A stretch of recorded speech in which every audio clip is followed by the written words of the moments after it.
Hello, everybody, and welcome back to Run the Flood, our weekly Shadowrun 5e game here on Table of Horrors.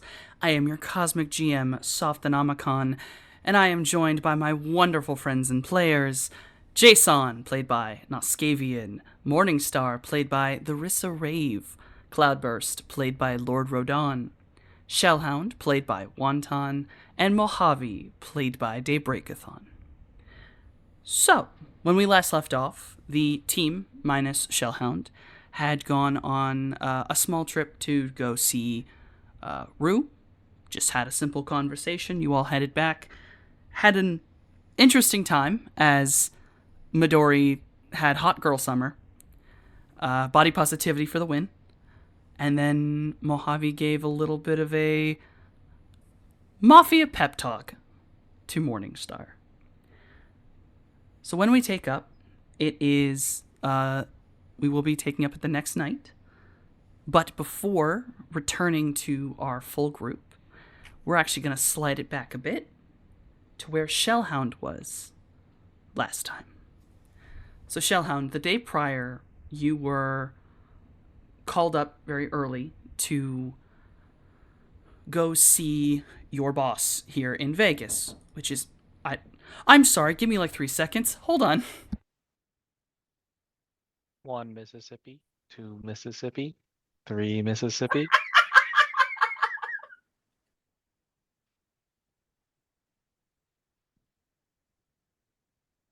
A week of sass to catch up on.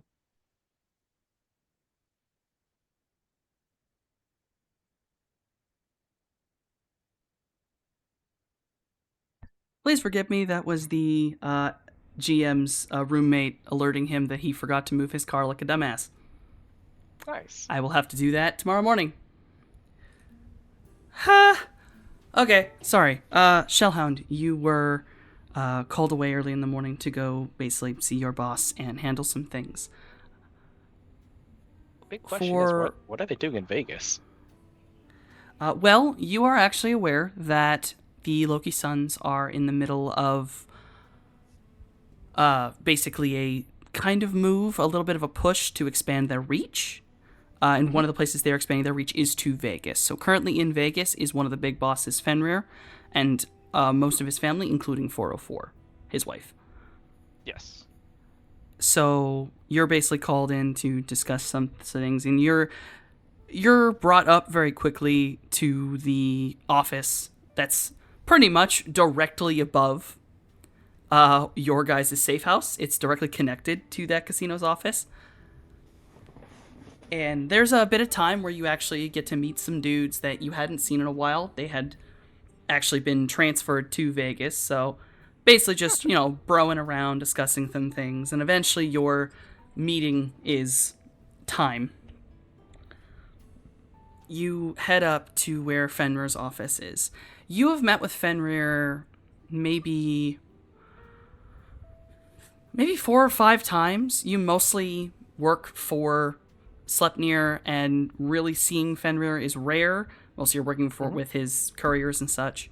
As you reach up to the office door, which you notice is rather large. It's a single door, but it's wide. Almost as wide as a double door, which makes it a little bit kind of odd in this hallway, just appearance-wise. But a person comes out looking very sheepish and a bit pale is the best way to describe this man. Looking like he'd seen a ghost. Kind of shaking. He's in a ill-fitting business suit and kind of a cheap tie. He kind of walks out, gently closes the door, and he kind of, as he turns to move, he almost runs into you.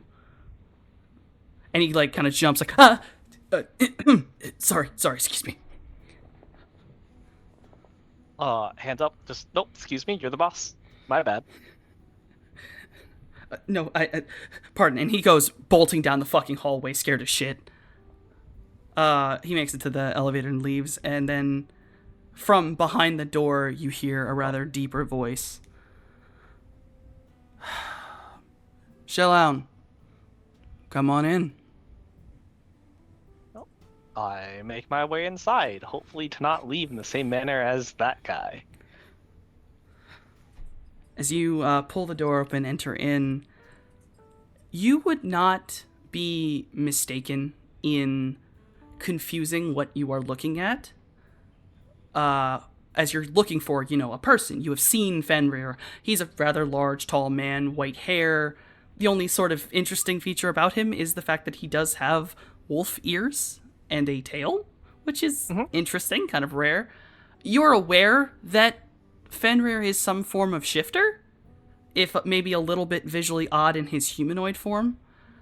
But Okay. what you come into is what might almost look like a furry couch until it raises its head. And it is, in fact, an extremely large wolf with very piercing blue eyes. Is he And it's laying comfortably. sitting on the but wolf, or is it just like by him? It is just a wolf sitting Oh no, I meant near. yeah. Okay, I was asking if you said it was like I'm mistaking it for a like sofa slash couch. I was like, Yeah, is he yeah, sorry, using it as a forgive me. sofa No. slash couch? Or That's is my it just fault. nearby? No, it's Okay. the room. Okay. The room would appear empty other than this large thing until it moves. The desk and chair that you would assume someone would sit at are kind of off to the side a little bit, but the wolf's just sort of very calmly sitting. There are two actual like chairs set in front of him, and he kind of looks over at you and just, come on, sit down. Walk on over, plot myself, give the wolf a wave. Gotta be on good terms with that. Please don't eat me. Ah, I realize this is probably the first time you've actually seen this, isn't it? Yeah. Can't say I've met him, her, it. He kind of gets up. You watch his front paws move as he shifts his weight, and he kind of almost a push-up motion, and you see the body bend wrong. The shoulders shift back, and almost this aura kind of surrounds him magically. It's very clearly this glow, and then the form shrinks relatively, and standing before you, though shirtless with just his pants on, is the man you have known as your boss. This is Fenrir. He kind of like rubs the back of his neck. Sorry about that. I was, let's say, testing some new blood. Gotta see how they're gonna react, you know? Yeah, that explains that definitely. Might need Yeah, I to give him a realize few more that. tests. You never know. See how long it takes him. I'm probably going to use.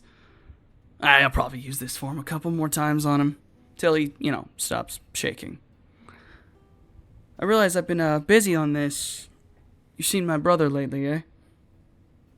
Yeah. Been working with him at the club, keeping an eye on your sister's kid as well. I guess I could call her that. Yeah, I'm gonna have to meet with her too. There's about to be a meeting soon up here. And I'm gonna need everyone that's Loki's son loyal on either my side or out of the way. If you want my advice on that, it might be a good idea to give the gang a little fetch quest to be out of the way.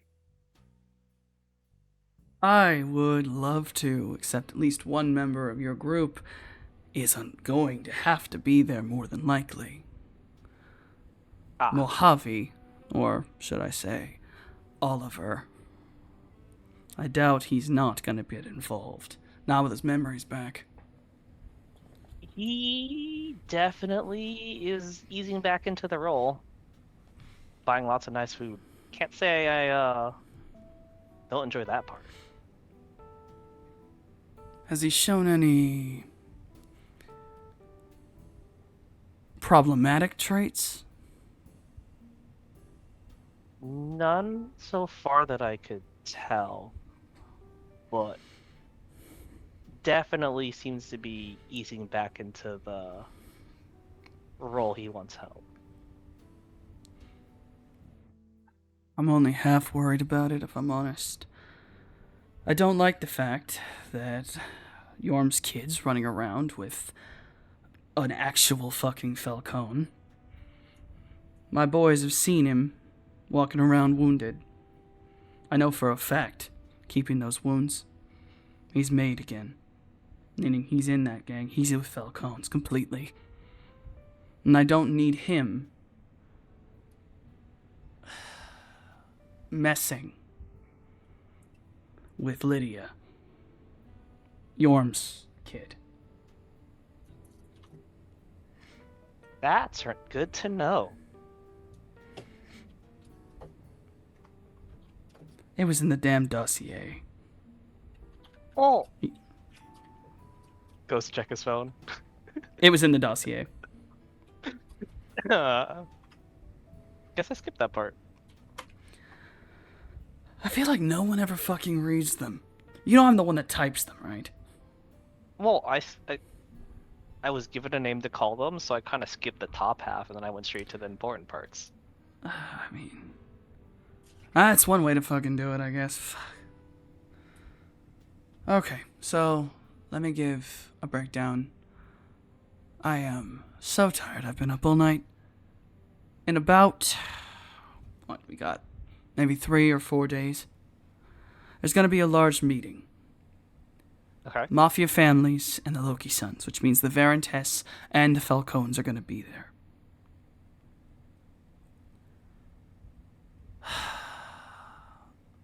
There is a worry that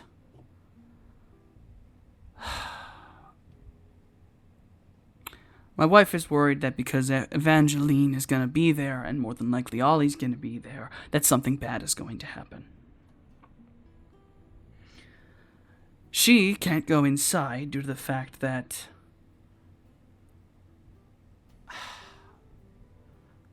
certain family members, air quotes, aren't allowed in. Certain kinds.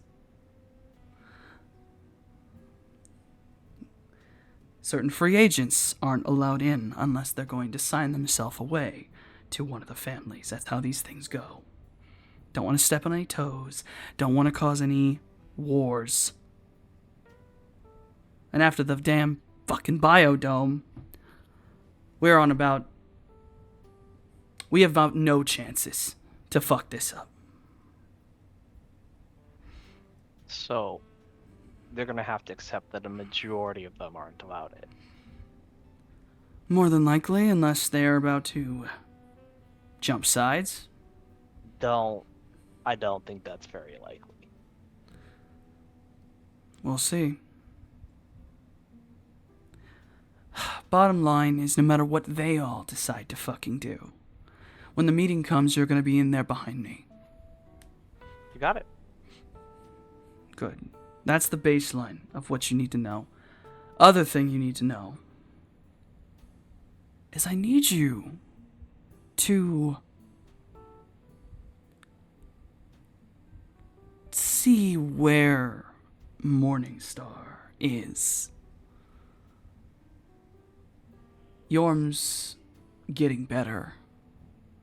And now she's poking Slep about her child's place, as it were. I need to know whether or not she's actually dangerous anymore.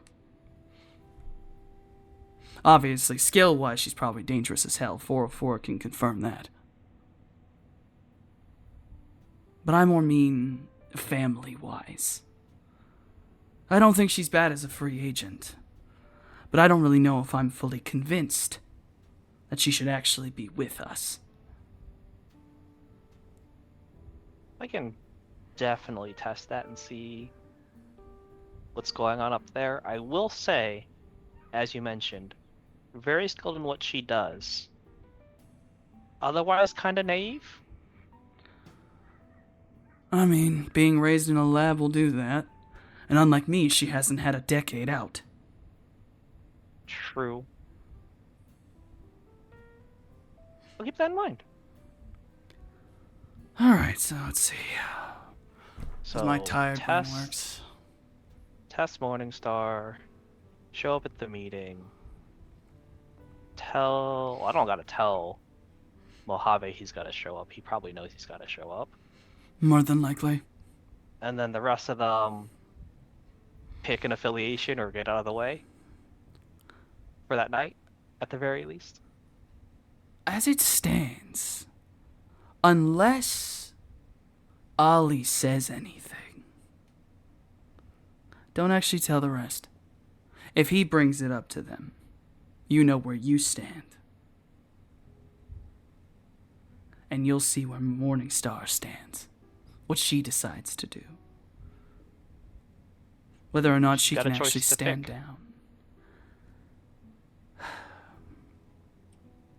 I don't think she can be there in the first place, in the end of it, though, at all. She isn't made. She hasn't gone through everything yet.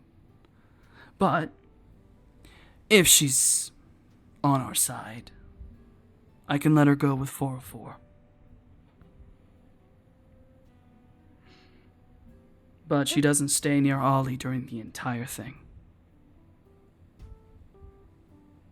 Not while we're in that building. Makes sense. Have to keep up the division between everyone. Appearances are appearances. Another thing I want to make clear.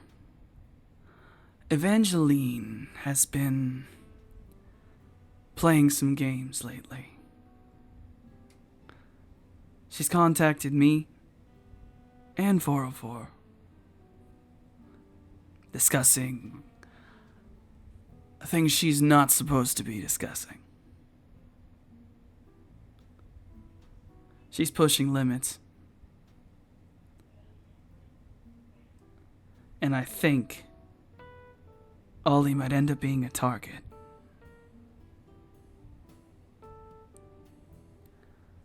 I don't know whether to have some decency and warn the poor man, or to see what actually comes out of it. I think that's sort of a thread that they're untangling at the moment right now. I know, which means they're probably going to figure it out, hopefully.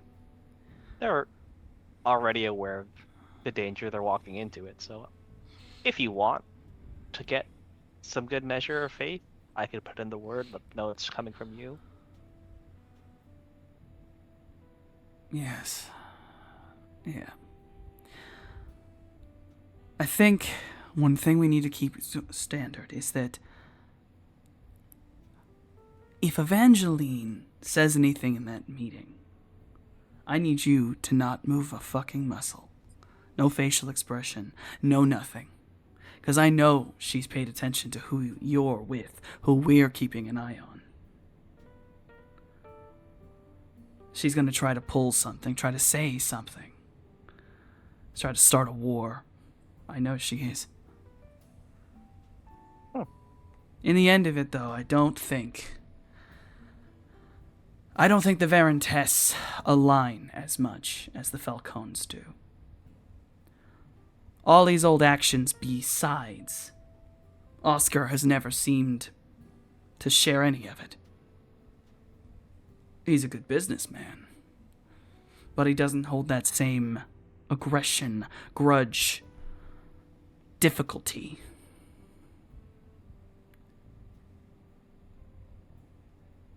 Not that he's shown, at least. I know. That's the problem. I'm expecting him to. It's gotta come out some point. You don't just forget that kind of hate. You don't just lose it overnight. You don't just gain it back overnight.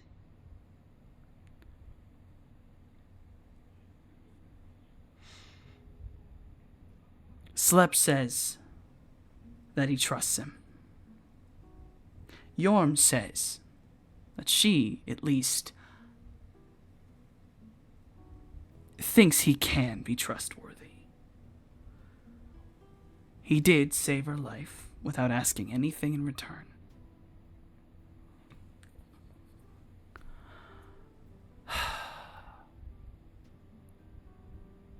But But the minute he's a danger to my niece, my wife, or anyone else, I want you to execute him as fast as possible.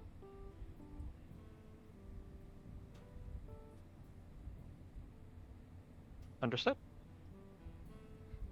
And do take this as proper orders changed. I've already told Slip.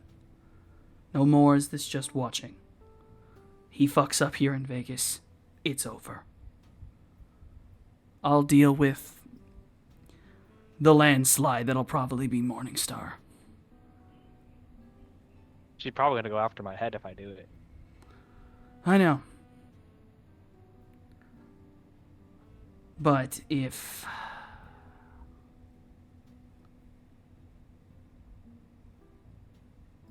we have ways around it.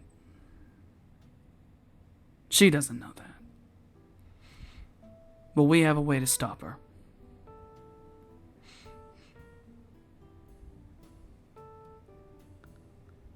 When you have an unstable asset like that, you have to do some sneaky things.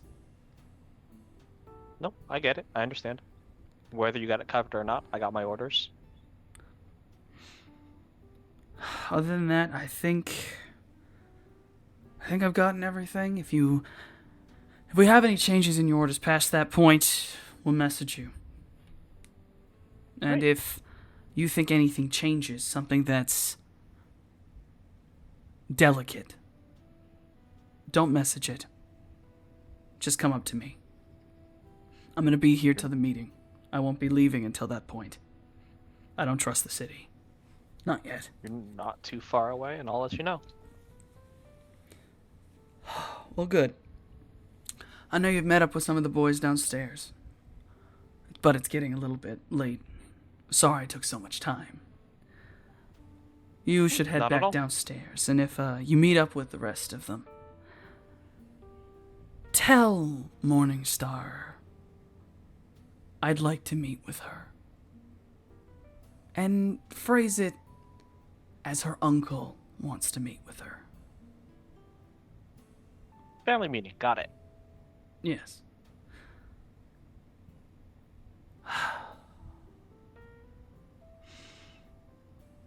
Well,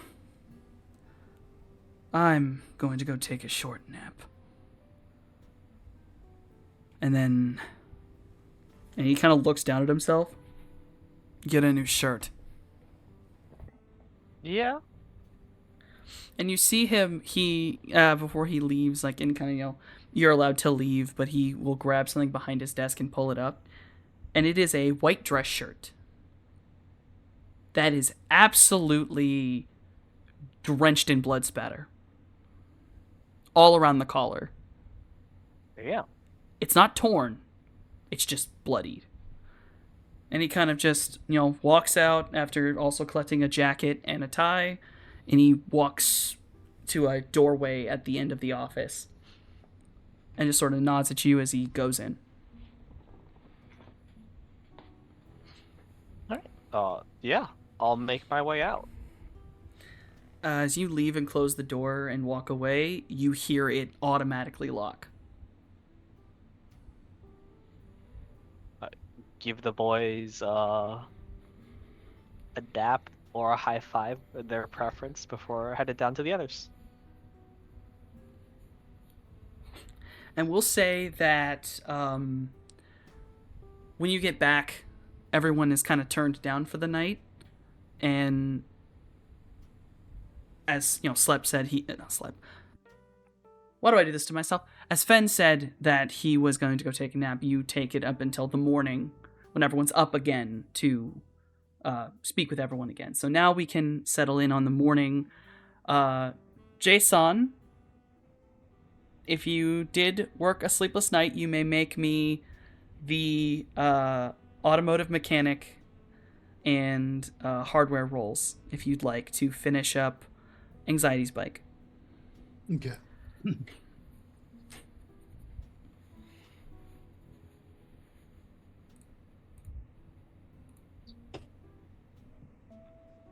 Oh, and I do get it was a +1 for the Grease Monkey. I thought it was a +2. Oh, maybe. I think Grease Monkey's +2. +1. Well, +1? Yeah. Yeah, it could have taken me for a ride if you wanted. I don't want to lie to you. I know, I trust you, no skipping. Okay.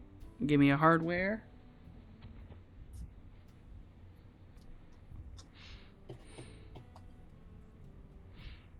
Five and a 4. I will allow that. You will finish up all of Anxiety's Bike's modifications. Nice. Which is good, because as the morning comes, he basically says he wants to head out. He was supposed to have done some security things last time, but he basically snuck back in to have his bike fixed and then made his way back out. And so he just says he'll be gone for a little bit, and to not tell Scales that he slipped back in.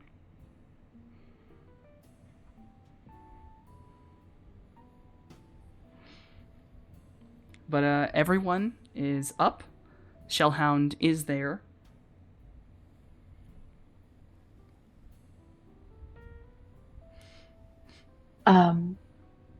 Morningstar might be one of the earlier risers. She comes out of her room wearing this very like just flowy kind of dress situation. It is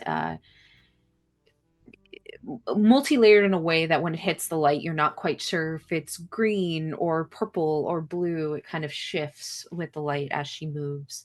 And little makeup on her face. She whomever sees her, very similar to when she first returned, looks incredibly calm and serene, just happy. Wakes up, goes to the kitchen, and starts making breakfast. Bobby's sprawled Well, on the couch as usual, hat over his face, but he sits up as soon as he hears people moving around.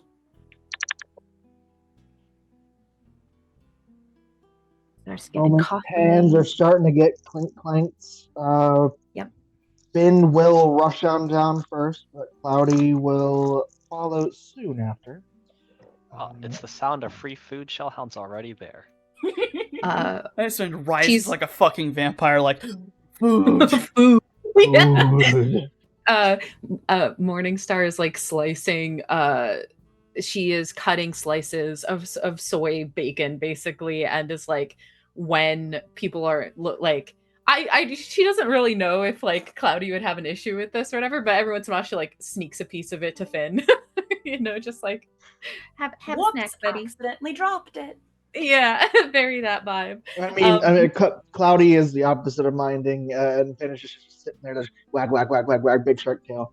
Yeah, and nothing that would hurt him, but just course. little scraps so he can have a snack. And You will... just see the tail underneath, like if the counter Morningstar's behind it, you just see Finn's tail full speed wagging. Wonderful. She turns around, sees Shellhound, and hello, Shellhound. It's good to see you. How are you? Doing pretty good. Your uncle, by the way, he's upstairs. He said come visit when you got the time. Pardon me? My uncle. Fenrir. Oh, my Oh. uncle. I understand. My uncle. Yes, I will visit him after breakfast. We'll see. Yeah. He said to tell Lydia I'm looking forward to seeing her. What? Look slowly towards Shelling, like, yes, had to use the name, didn't you? What did you call me? Lydia. So he's signaling he wants to It's talk family. It's personal. It's not business. Hmm. Ha! Well, it's probably business, but business with a side of family. There's You- business, there's family, then there's the family business. You didn't know, so I will not hold it against you. Do not call me Lydia. I don't normally. It's just that's what he told me to say, so it's what I said. No reason Boss's to shoot the orders. messenger. Mhm. He has not earned the right to call me that name either, but I will take it up with my uncle. She turns back around and starts pouring out like orange juice, into glasses. She's not mad at Shellhound, to be clear. She's not mad at him, but there is a definite discomfort at her real name being used. Less about that it's coming from Shellhound and more that Fenrir would use it. Yeah, I think like as she's doing this, Mojave, just like watching her carefully, getting the emotional state, and the moment of eye contact to clearly communicate, like, hey, before you go up there, let's have a chat about it. Mm-hmm. Yeah, the look is received and recognized for sure. What you making, Scales? Well, I figured some scrambled eggs and bacon is not a bad way to start the morning. Yeah. She's scrambling up eggs, and there is like as she's cooking, there is this kind of look in her eyes, like she's simultaneously watching a cooking video and cooking food to make you guys a good breakfast.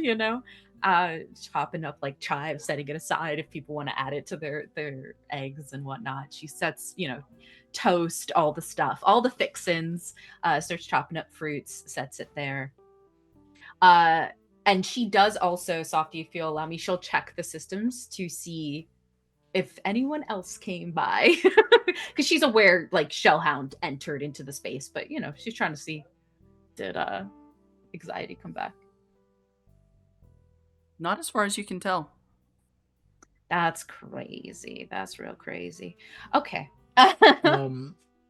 Jay would wander into the kitchen, kind of. He looks tired, and he'll come in, and you guys will come into the kitchen like, hey guys, how's it going? Anyone want me to make he'll kind of look around, mimosas for breakfast? How about coffee? And she'll put down a mug of coffee for you. Are you good, Jay? What did I miss yesterday? I'm good. I finished Slip Spike. Anxiety spike? I finished Anxiety's bike. Whose bike did I say? I don't know, man. Like, I guess you stayed up all night doing that, from the looks of it. Yes, That's but hey, interesting. now my mech is done and Anxiety's bike is done. I can start working on the turtle van after I rest up some. Is his bike still there? I'd love to No. see the modifications. No. Wait, is his bike's gone, right? Yeah, no, he slid right back out with it. He basically brought it back, you did it, and then he slipped right back out. So he did get in. Interesting. She immediately starts like updating protections. Yeah, Jay won't even doesn't even know you were looking at it. I'm like, oh yeah, Slip came last night and picked it up. Oh, Anxiety slipped in and picked it up. Amazing. Yeah. Oh Lord, came last night, slipped real in, tiredness. picked it up. Yeah. And she's Don't ask me what time. It was right. I wouldn't dream of it. Yeah, I finished it up. Shot him a message, and then he picked it up. That's all I remember. She's somebody immediately. She's like, I am locking this place down. Yeah, in the background, Mojave, he's not saying anything, but he's sort of opened up his bag and is rummaging through it like, do I have the ingredients? Yeah, I've got what I need to make crank. Okay. Poor Jason is so tired he forgot he's not supposed to tell me that Liam got in. So she just, adds a little extra protection, little extra sensors on the programs that we have on the safe house. Just minor things, bolstering it little by little. As she sits down for breakfast. So then when she sits, she looks at Shellhound and says, so, What did you speak with my uncle about, other than me? This one's from Mojave. What? He said to be careful of Evangeline. She might be looking your way. Surprise, surprise. That's all he said. That and that appearances are going to be important soon, and I have another job in about. Looks at the watch that he's not wearing. 3 to 4 days. So the Yeah, meeting is expect in as 3 to much. 4 days. Okay. Right. I never said that. You didn't hear it from me. Digs into his food. She just smiles. But it's like, let me be so clear, it's not malicious towards you, but there is no like joy in her face. Yeah, Yep. there's just that moment like soy bacon halfway to his mouth. Yeah, no, y'all heard it from me like a week before it was even planned. She just exchanges a look with Mojave. Nah, this doesn't surprise me. After all, you are Loki's and boy, Shelley. Expect nothing less. Gotta do what they tell me to do. Uh-huh. That's how it is. Yeah. Are you guys excited for the upgrades to the van? Yes. We're getting chameleon skin. Oh, the van's already got chameleon skin. You Oh, want what else upgrades? are you adding?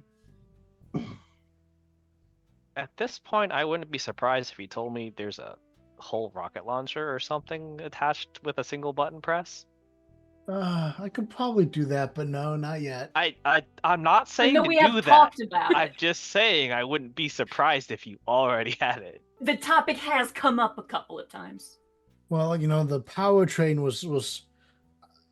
I had some space to make modifications, but not as much as I wanted. So I had to get rid of the cocoon, so I won't have the cocoon to pilot it from. But I haven't been using it anyways. I've been sitting inside my mech and then remotely controlling the van.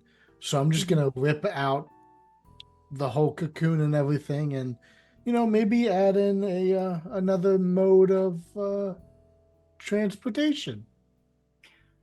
And what's that gonna look like? Land, sea, air. So you are dragons. thinking of making it fly. You are gonna make it fly. See, Shell, he's gonna make it fly. I'm gonna make it fly.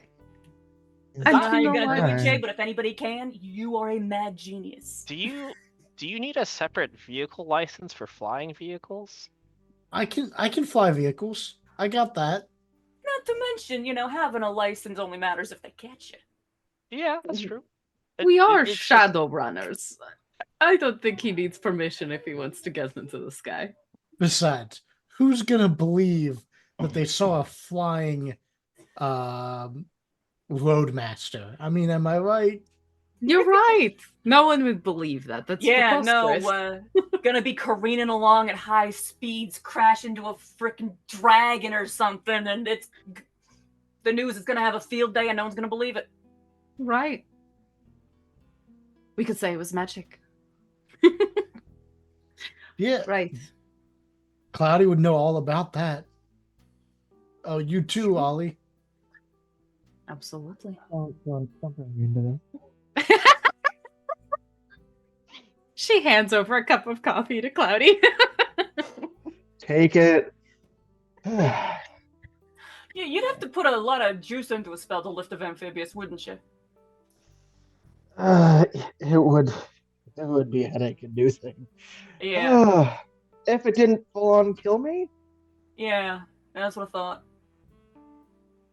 Unless you did like ritual with multiple mages, then it wouldn't kill you, right? Because it would be spread out. yeah, but it would take hours. Mm-hmm. A lot of effort to toss a van. One mage per tire, right? Right. Bit more than that. One mage Ugh. per ton. How about that? Like me personally, Uh, could probably lift 1,400 kilograms before I start bleeding everywhere. Yeah. I gotta say, kind of 1,000 pounds, is that right? both magic or tech or whatever you're talking, I'm less concerned with the getting up. I'm more thinking about how's the van gonna come down. Well, that's why you would need like wings to pop out. Would be for better, safer landing. I don't have the overhead to do like jet powered or anything like that. I can't do that. I was gonna give it rotor blades. Oh, right, like helicopter. Yeah, helicopter. I think that's great. That's a phenomenal project to work on. Eventually, after you sleep. Yeah, You've after not I been sleep. sleeping. I figure the top can open up and so the blades can extend out and unfold. Have you ever seen those vans in the old cartoons? She like looks off for a second. Definitely watched a bit of the cartoon and was like, "Yes, yes." I think it's a phenomenal idea. I'm picturing this, and I'm picturing the crater it'll leave when we. Well, No. I trust Jason. He will make it, and he will make it beautiful after he has rested, when he has the ability and funds. This is something he can do. But Evangeline, that is problem, not just for Mojave. oh yeah, no. His face is doing that thing.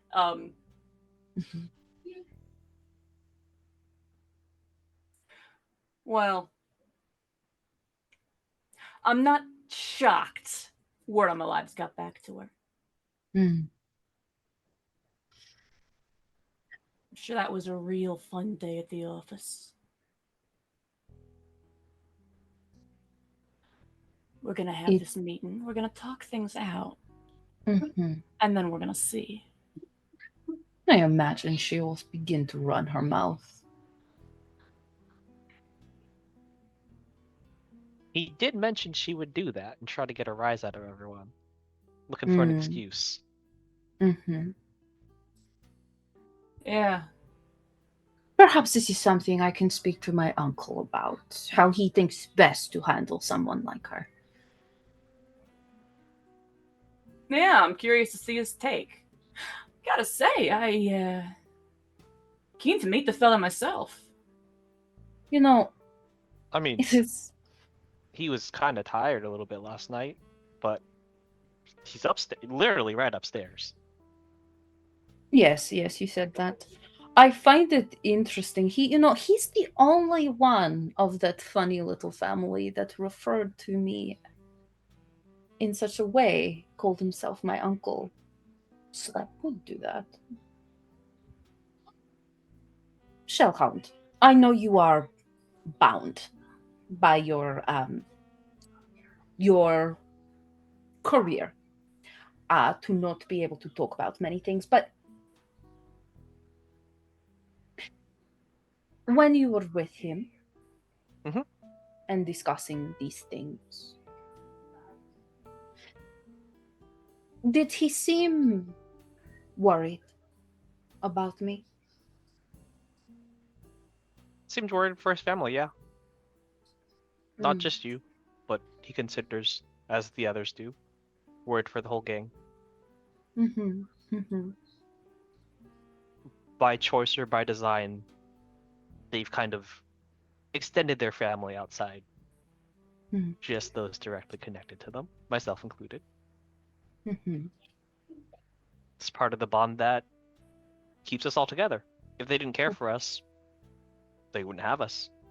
You know, They'd Shelley, lose you're the quite the respect. diplomat. I wouldn't say diplomat. I just kind of go with things how they are.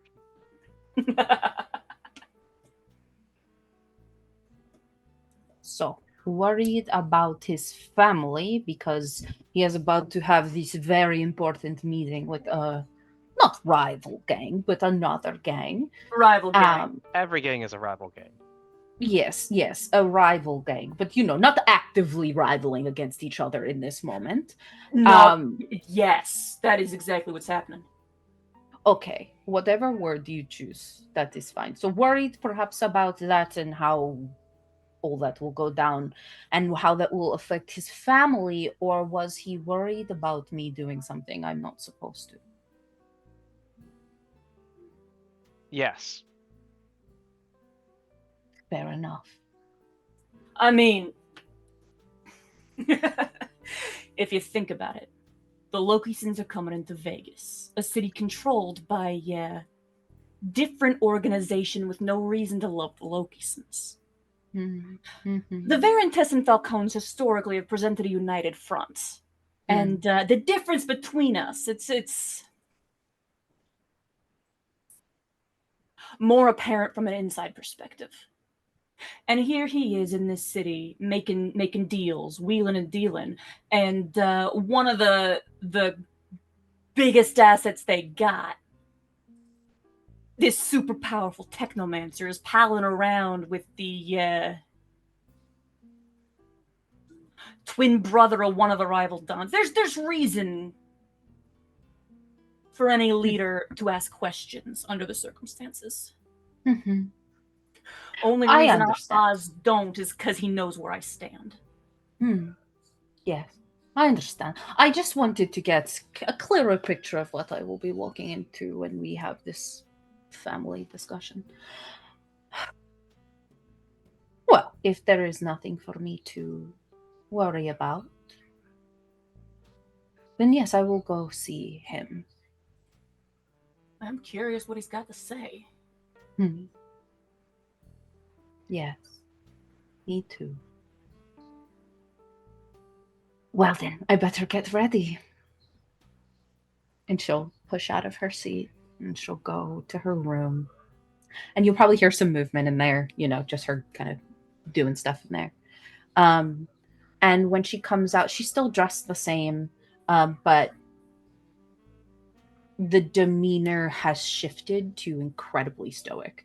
I'll say Mojave stands up roughly the same time and goes to fiddle with his own things, very much with the intention of pulling Scales aside for a quick one-on-one before she heads out. Yeah. She just looks very stoic. So yeah, if he pulls her aside, then this is that moment.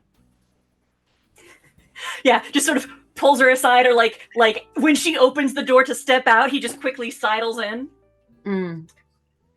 Shuts the door. All right, Scales. Remember what we talked about yesterday? Yeah. Family business and the family business, yeah?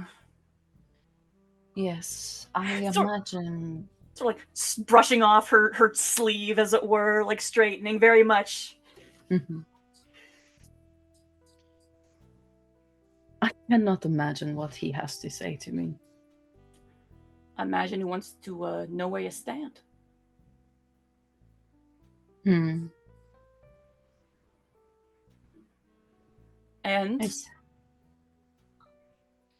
I guess whatever he says, whatever offers he may or may not make, just remember, A, you gotta respect the Don.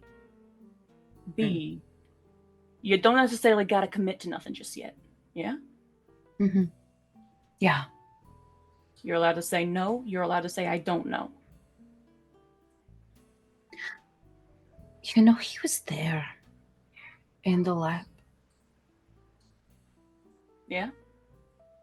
404 broke him out. And I believe my mother as well.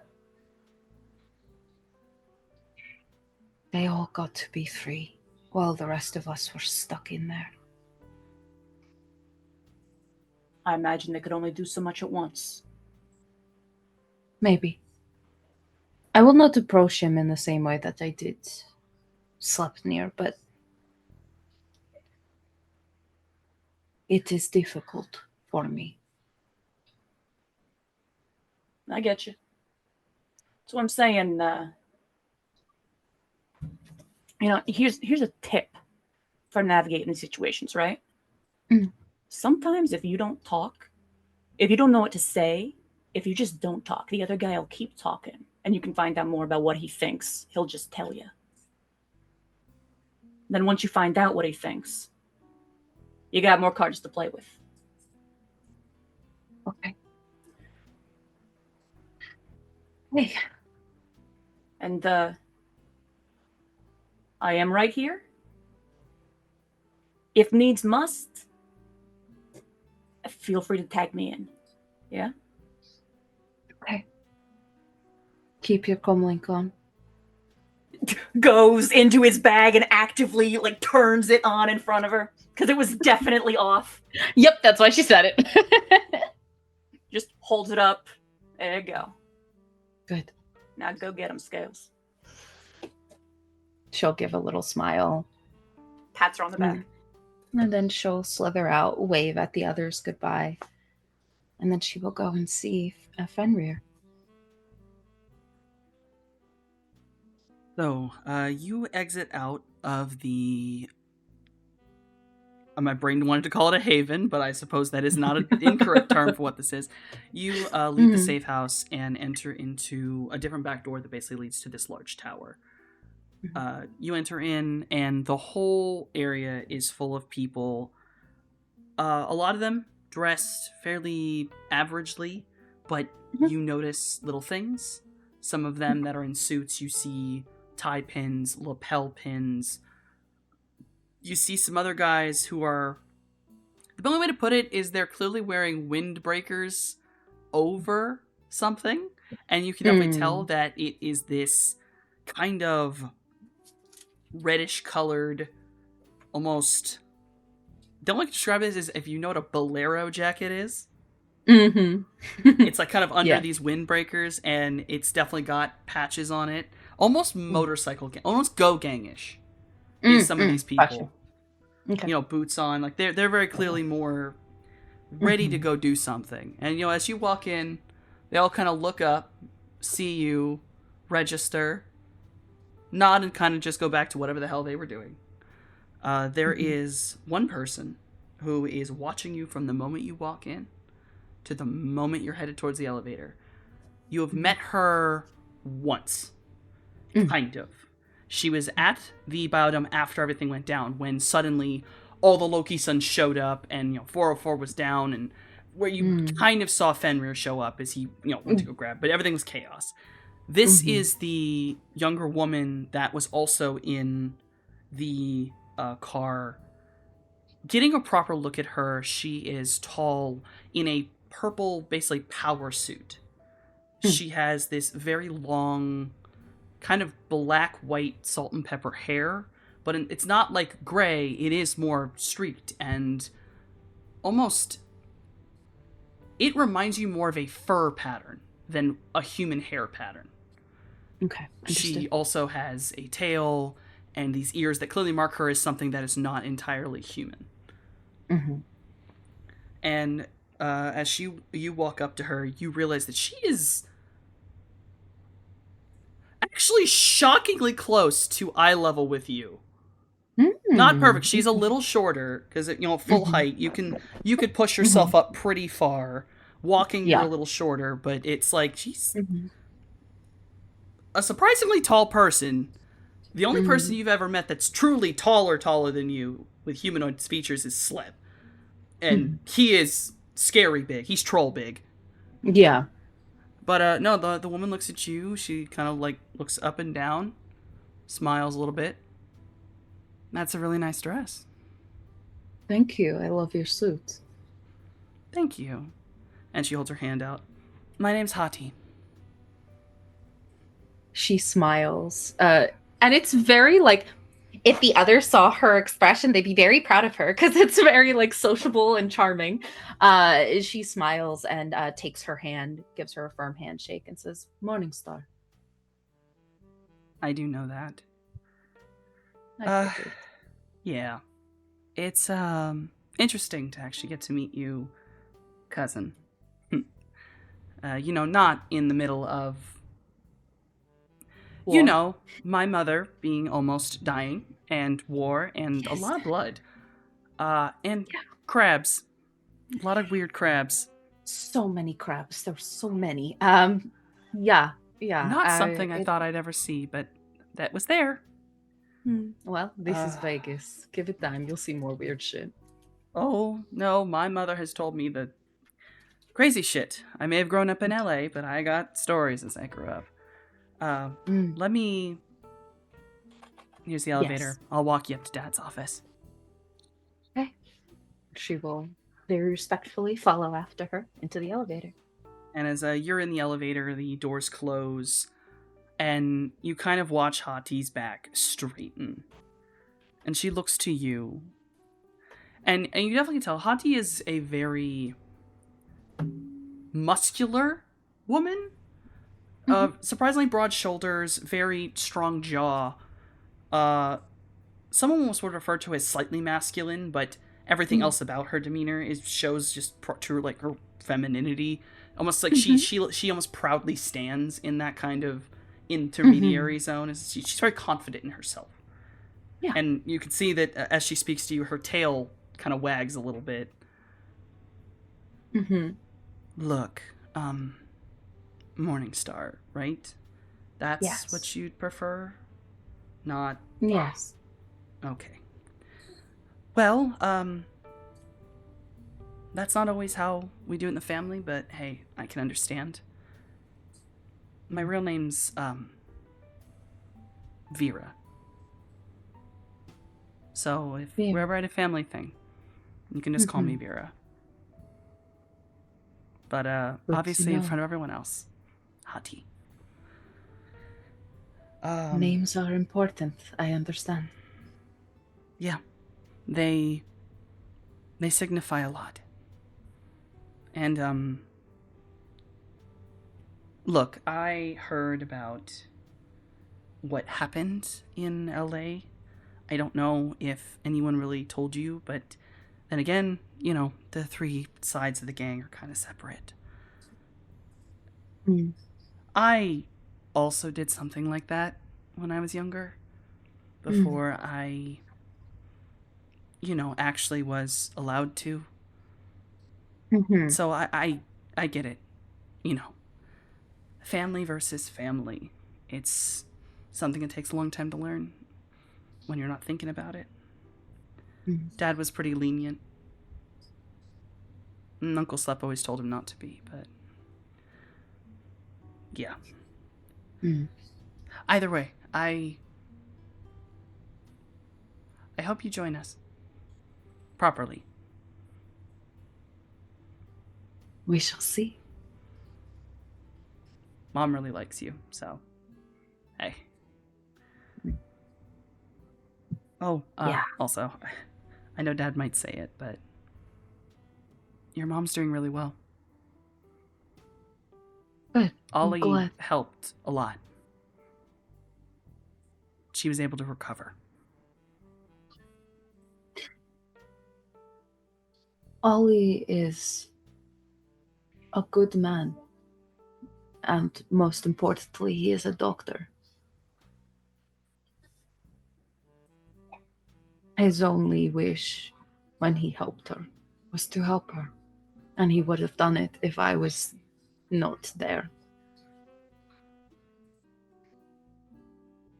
I'd say I'm more skeptical than most. But I feel like I'd be spitting on my brother's grave if I didn't give him the benefit of the doubt. I appreciate that. And the elevator dings, and she kind of looks up. Right. This is the floor with Dad's office.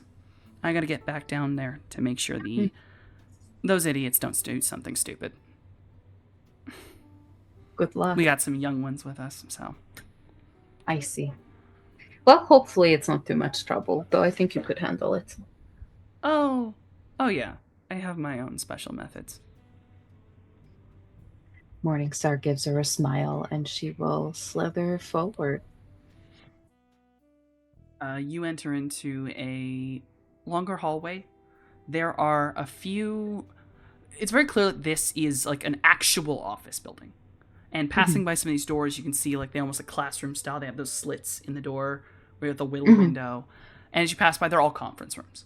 Conference rooms, some of them look like board rooms. One of the doors is actually open, and you see a couple suited people sitting around. One of them, the only way to describe this man is, you assume this man might be just permanently disheveled.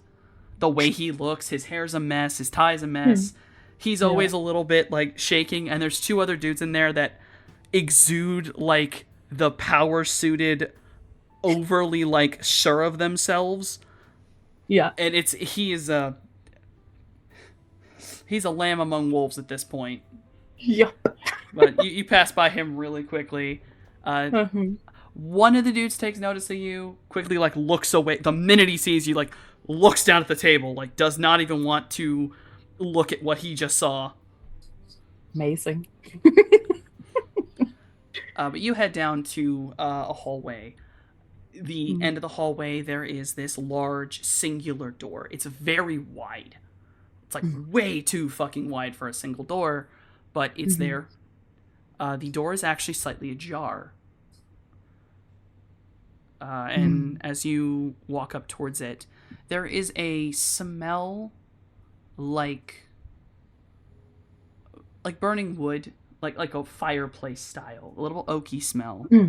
Cigar smoke is also kind of scented in there. How do you want to... Yeah, she will do the polite thing and will knock. You hear a kind of sound like ceramic hitting wood in a rather kind of gruffer voice. Come in. We will enter, and she will be sure to shut the door behind her. You enter in, and you have seen him before for a moment during the flood of LA, and in a picture or two. A lot of the memories from 404 that you did that one time showed this man. But in person, you can see he's broad-shouldered, large, custom suit, very well tailored, very straight-backed. He has a massive just head of like silver white hair leaning into a beard. Much like Hati, he has those wolf ears that pull out, that you can definitely tell the way they are built. They're his ears. Like he doesn't have human ears in another pair. That's how he's built. Yeah. There is a tail that does come out from his chair. You can actually see it on the inside of the desk. Very long. And he kind of looks over at you with very, bright blue eyes. He carefully puts out his cigar, sets it down. You see a coffee mug on the table. He gets up very politely and just, Lydia, nice to actually get to finally meet you. Please, come in. Sit down. There is just, again, there's like the stoicism on her face, but just the briefest like flicker in her eyes as he calls her by her true name. But she remembers what Mojave said, so she's like, and what Hati said about names, so she's like, I'm gonna let it go. And she will find a chair that, I imagine because he is a wolf, the chairs here are pretty sturdy and fucking big, so they'll be able to bear her weight. So she will find a chair to sit in, and we'll sit down. Yeah, there's two right in front of his desk that are big, comfy, solid wood armchairs. As he kind of comes around the desk, he leans against it very nonchalantly. His body posture, he shows himself to be very calm, not nervous or worried, or... He probably can just be described in presence as, at least for you right here, fatherly. It's that kind of soft but strong presence. And he sort of leans, he looks down at you, like he's standing up, you're kind of sitting down, but looks down at you, and he just warmly... So, I guess, start off first. You don't need to call me Fenrir when we're in here, just us. My name's Hugo. Hugo, Yes. it is a pleasure to meet you properly.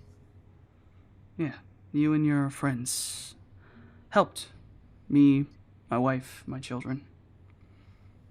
You all were friends with my adopted children, and maybe in the future, my children by blood.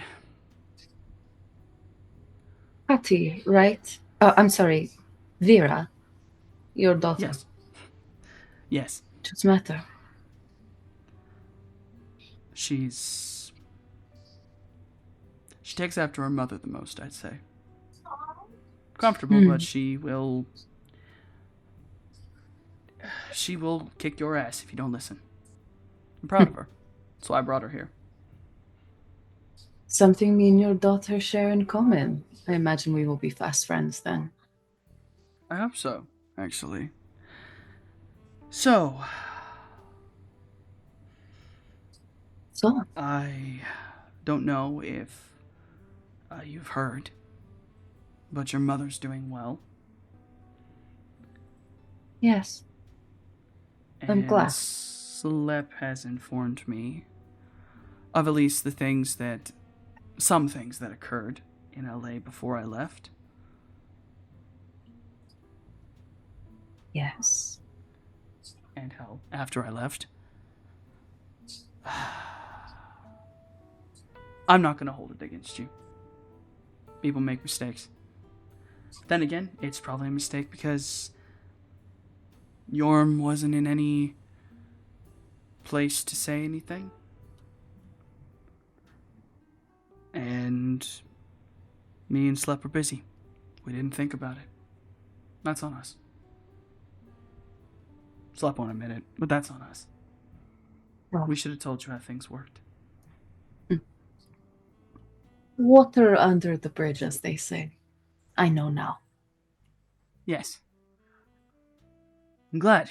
There's a few things we do have to speak on. I can't let... Even if you know, I have to do my job, so I can't really let everything slide. We're in a bit of a problem.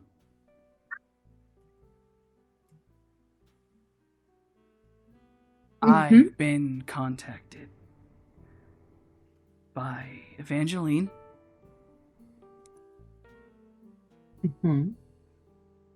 She wasn't supposed to do such a thing, but it seems she's under the impression that the Loki Sons and the Falcons have been sharing information without letting her in. I assured her that wasn't the case, and she brought to my attention an image of you speaking with Oscar Falcone. It was brought to my attention by Oscar that you did claim a place among the Loki Sons.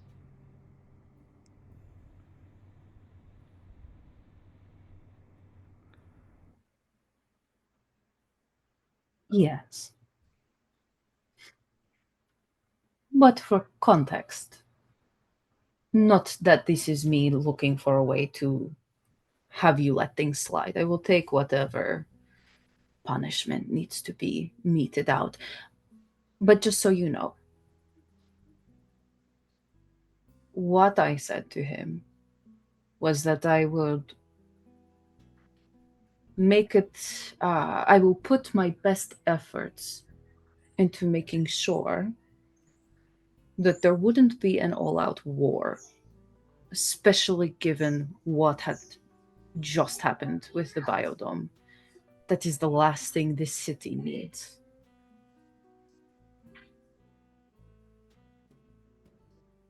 I understand your context there.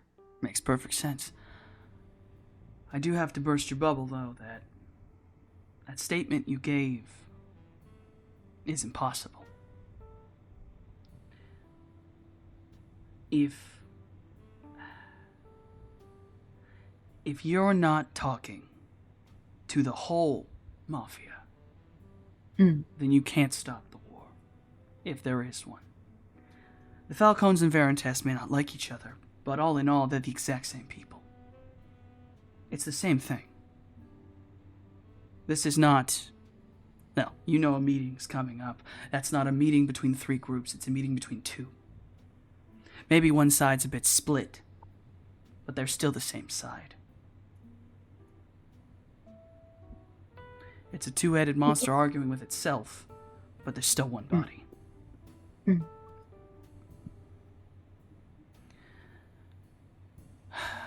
That meeting... That meeting that's coming up. I need to Yes. know something. I need to know what you want to do.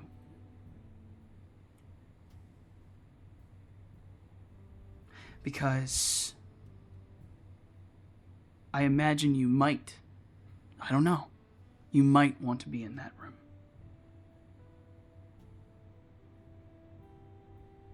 Hmm.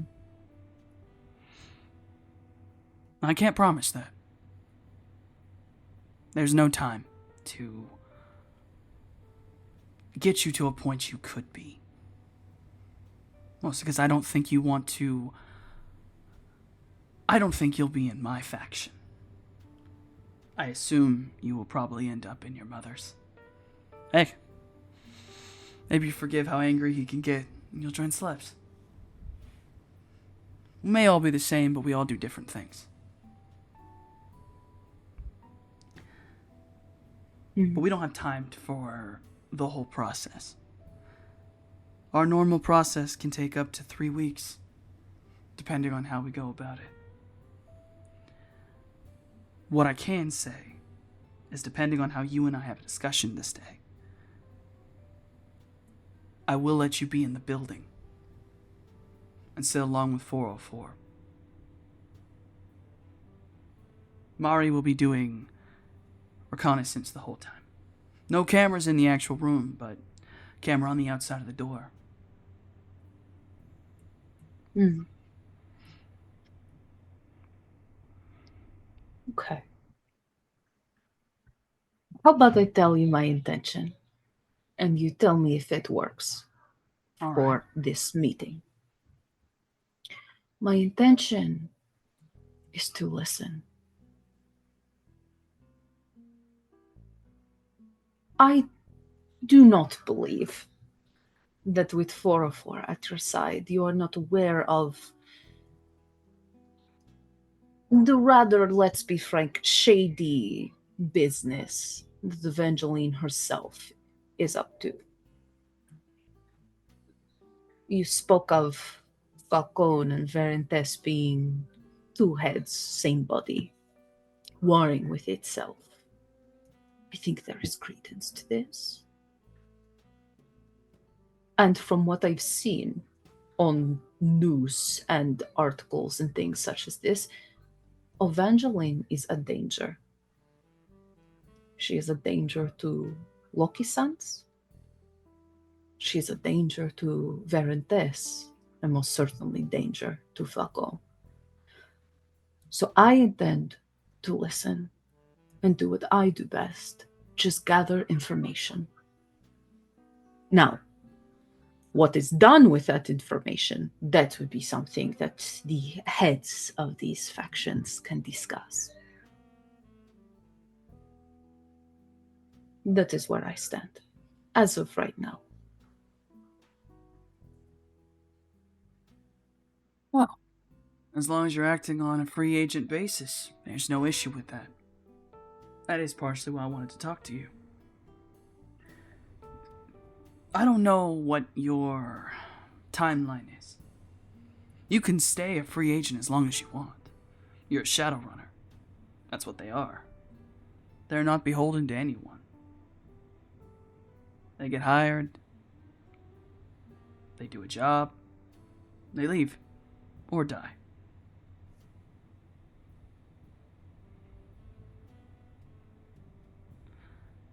But I want to know what your intentions are with us. Not with me as Hugo and Vera and Mari. No. Fenrir, 404, Hati, Jormungandr, and Sleipnir.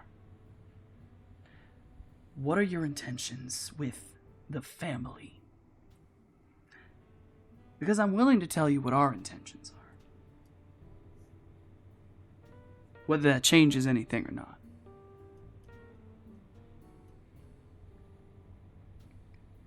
At the beginning, my intentions were family. Were to protect. And then I was told I am not family. So, I am very fond of 404. She has been mentor and for a time was the mother I didn't have. And she has helped me understand not just my abilities, but a different perspective. As irritated as I was with Sleipnir, I have found with some thought and careful soul searching that I am not angry with him anymore. I understand better his position. All of your positions. And so now my intention for Loki-san is to listen. See what you are all really about, to understand you, because I didn't understand your code. It made very little sense to me. I am someone who takes the word family very seriously.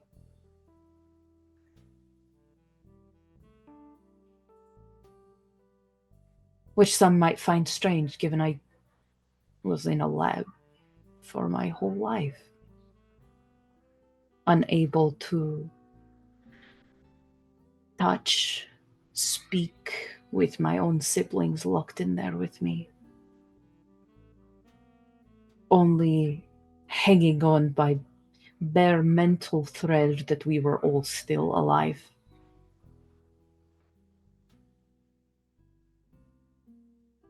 So when Loki-san decides that I am good enough to be considered family, then maybe we have to talk again. But for now, I only listen.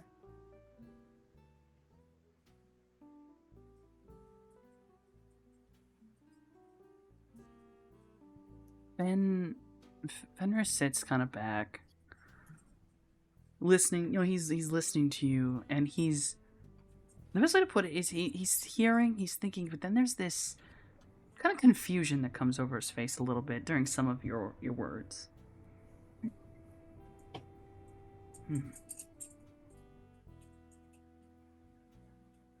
Forgive my ignorance at this right now, but I'm not going to lie to you. In this business, we use terminology, same word for different things. I am wondering which one we're actually speaking about when you say family. Because I can agree that family means a lot, means everything. But family and the family are two different things. I assume you mean the former. Yes, exactly. When I first looked upon Loki-san and heard family, I thought of its true meaning. Family. People who protect each other. have each other's back, love each other. I have learned that that is slightly different in the context of the family. Not that you don't care for each other and protect each other, but there is a difference. We can both agree. This is something I did not understand, but I understand now. And so I guess what I am saying is I want to understand what the family means.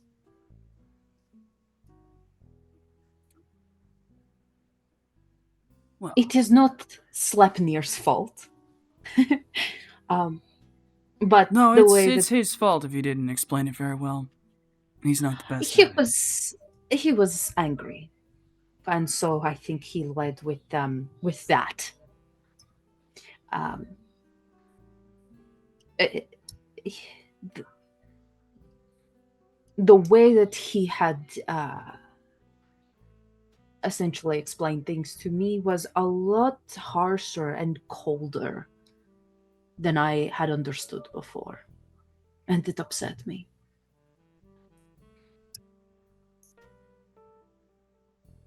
You know, I was there.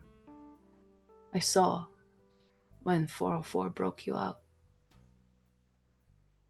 You watch his head snap. No offense, but you're not old enough, and you were not. What do you mean? You were made at the facility with Yorm at it, right? Yes. I wasn't. Hmm. I was at She- a facility, but huh? Do you have a phone or a screen? I can show you. Kind of like touches behind him, and he pulls out his basically a tablet. Mm-hmm. And she's not going to try to like hack or place a mark or anything like that. She's literally going to deliver the memory that she had seen. I believe it was in that facility we found in the desert is where we Yes. saw it, right? It was at the Mark 1 facility. Yes. So she'll explain that. She'll sort of say, we went on a mission and this is what was there. So I was there, and she shows essentially the memory, the footage of this. And he takes it, he looks at it, and he does look a little shocked, and you kind of hear his breath catch for a minute.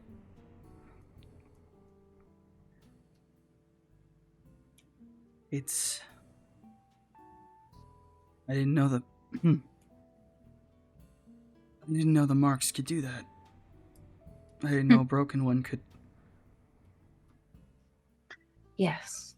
Well, those marks, they're made from people. People like me. With a little extra. And what they all have in common is Bloody Mary. Or Silly Sandra, as Mojave likes to call her. She is a real threat. And from what I have gathered, consider this a gift. Pretty, There is enough information to suggest that her and Evangeline were at the very least business associates. So if I have this information, Sandra has this information, it is not too far stretched to think maybe Evangeline also has this information, and who knows what else. So understand when I say family is so important to me, and I will do what is necessary to protect it, whether that is the family or my family. uncle.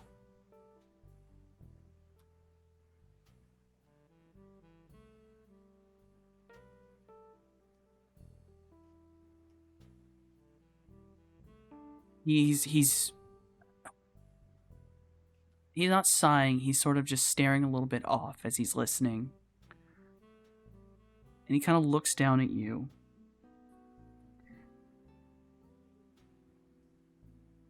You haven't had the time I've had away from those places. I've had over a decade. 2 decades since I was just an animal.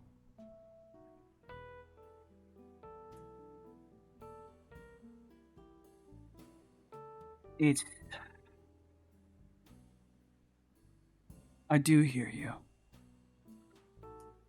And if things were different situation, different time, different place, I'd put in a good word for you. Might even ask one of the kids to sponsor you. I do like your attitude in some ways. But I need to tell you that I worry. Mari said you've gotten better. Much better. With training. You're doing well. She and I both agree that you need to stay a free agent. You're family by blood. You can visit, come to dinners, be there, even talk and ask for help. In some things. But when it comes to other things, things have to end up separated. So let me put it. I consider you family. The same way I consider your family. The same way I consider Slep family. Slep brought us all together. Slep was all we had.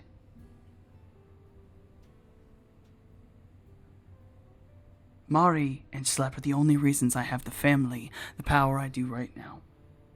Which means I owe them everything. But when it comes to the family, the Loki sons, the organization, the thousands that we've collected through taking over every gang in LA, including LA's original mafia. We need to protect them. But in a different way. I don't think it's going to happen. I think you're smart enough that this won't happen. And I'm sure Slep can get emotional. They're like that. They get angry quickly. I don't blame them.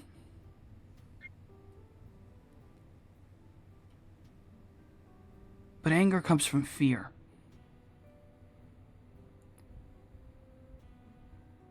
The last thing Slep wants to do is have to protect the family by dealing with a family member.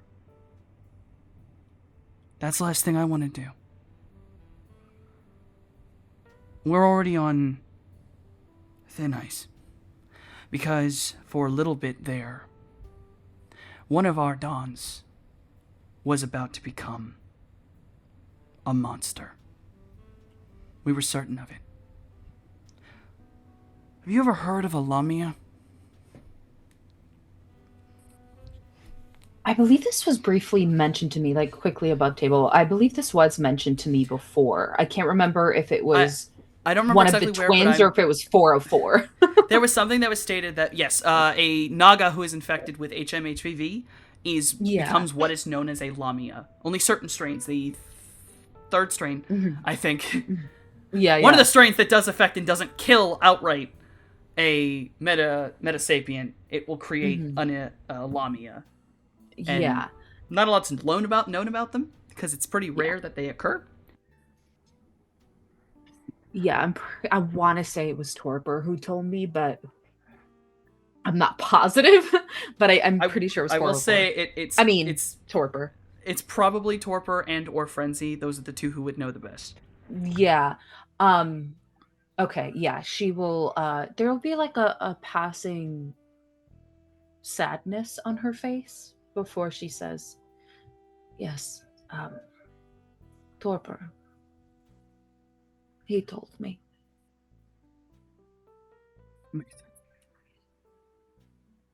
There was a point in time that me and Slep had to talk about what happens if it all goes wrong. You say you think of family as an important word. You take it. It means a lot to you. We may not have been together that long in the grand scheme of things. But there is a bond that happens when you're a bunch of freaks who help each other protect, save, help families, children, and you build something that you can use to save people. I knew about you a long time ago. Did you know that? You and your siblings. I knew your name a long time ago. I know a few of your siblings' names too. Because I remember Yorm losing it some nights. Yorm was afraid of needles. Yorm was afraid of a lot of things. Yorm had incidents. You know very well what Slep looks like. What I look like here. Slep and I share something. We both can get a lot bigger and scarier, let's put it that way. Us together, we're barely the ghost children.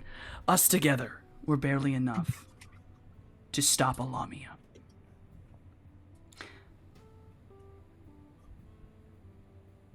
If she got worse, where that curse got worse, I had to think about murdering someone I considered my sister. There was a point in time that you may have never met her.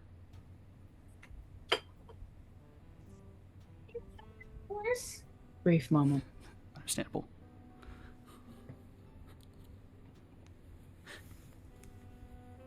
The curse of the ghost children. You're good. Go ahead.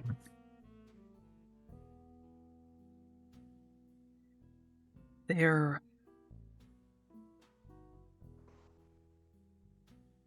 If... You met Lotus, right? I did. Slep. Lotus was one of Slep's. An insanely powerful mage. She was smart, knew what she was doing. She was a second in command. If the Dawn couldn't make a decision, she could. While Yorm was out of it, that's who was running Yorm's faction. Lotus meant everything to them, just as much as Yorm did. Lotus was the only reason Yorm survived. Was the only reason I didn't have to kill my sister.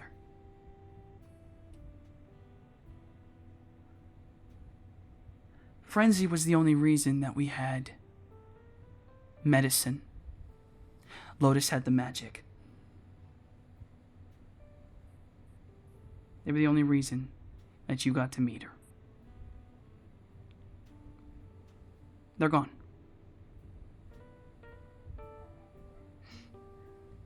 My son Torpor, he doesn't have magic. Not really. He's just a regular doctor. I don't really have magic, I just am... I'm a shifter. I have a little bit, I can see, I can do things, but nothing big, I'm telling you this because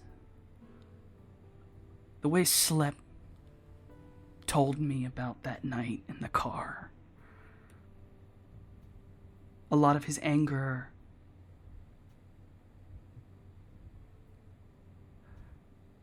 wasn't really pointed at you. It was at himself. All he could think is that he somehow failed because of who you blamed, the words you said to him. All he thought was that he fucked up. He messed up. Because how could you blame Yorm? Yorm was barely functional. And we're not in your head. You have a different experience from us. We understand that. But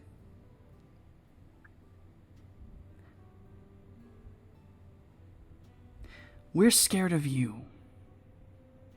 Not from power, not that we think you'll do anything.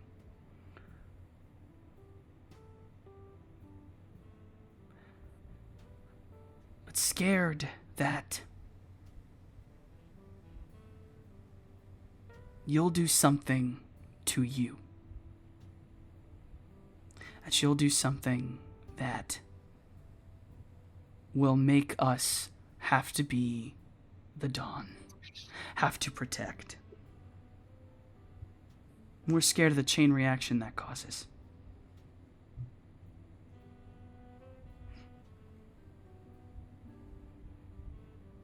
I look at you, and I do see a family member. Someone I will care for. You say my wife is like another mother. You can understand that. Mari's like that. And anyone that Mari cares about, I'll care about. So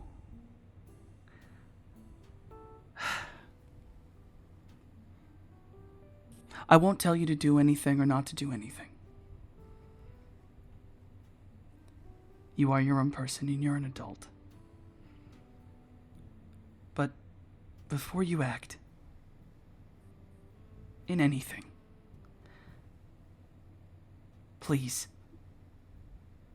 understand that fear of the chain reaction. That fear of losing and being forced to be the one that makes the loss. Because it's me or Slep.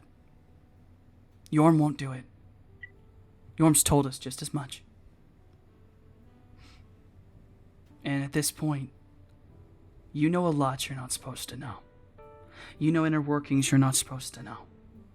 You know names, you know places, you know people. You know symbols. You know stuff we can't take back. And you got them without going through our process. If you mess up,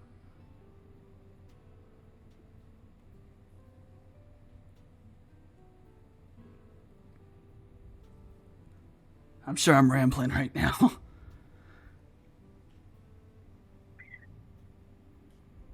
I will make the promise to you that I made Sleipnir.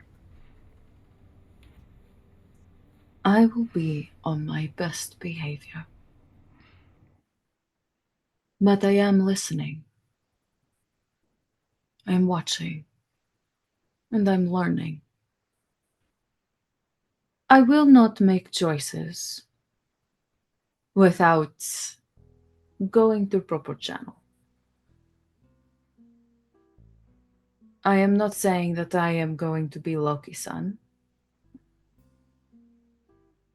I will never again mention such affiliation.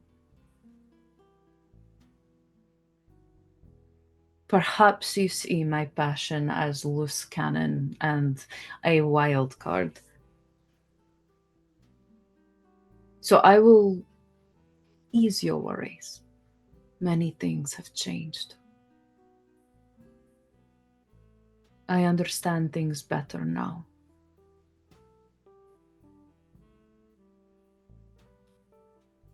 But I am watching.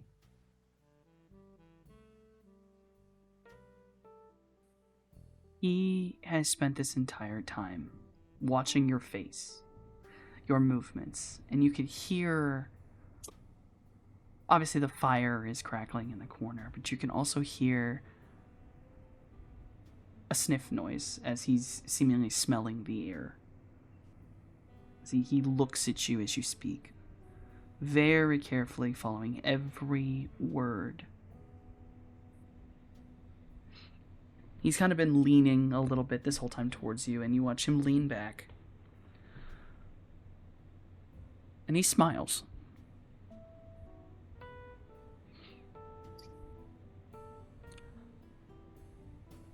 I have a decent feeling, and I believe you. That's why I wanted to talk to you. Not to ramble like I tend to. Not to give any kind of real warnings or things you probably haven't already heard. I know that, You've had the way our particular area of the underworld works. Which is good. To get it from someone. Because obviously it's a lot right now.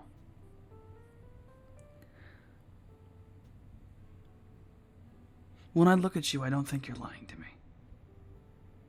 When I look at you, I don't think you're a loose cannon. That's not the exact right words. But how do I put this? As your Uncle Hugo, let's put it that way, I actually trust you. I don't think you're a loose cannon. I think you'll do the right thing. But, and he completely straightens up, no more leaning. He walks over and picks up his cigar, kind of like, just holding it as he walks around the side of his desk, turns to you. And he's much more stone-faced suddenly. Mm-hmm. As Don Fenrir,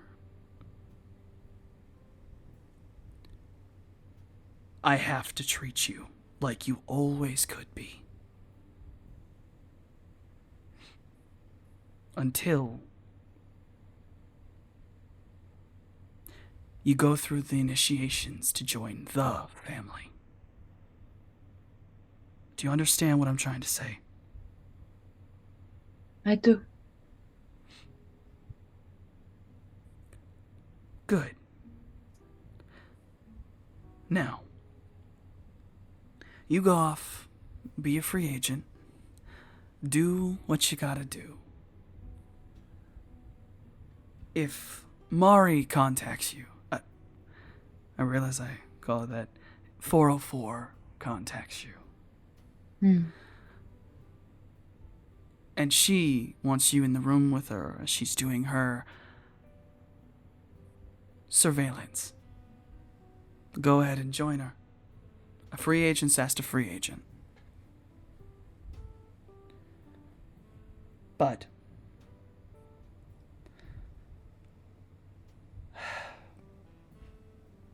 if as a free agent you ever give out information, whether you learned it on your own or here, from any of us,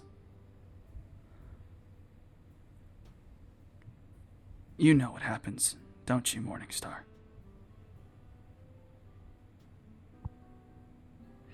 In this moment, she smiles and says yes.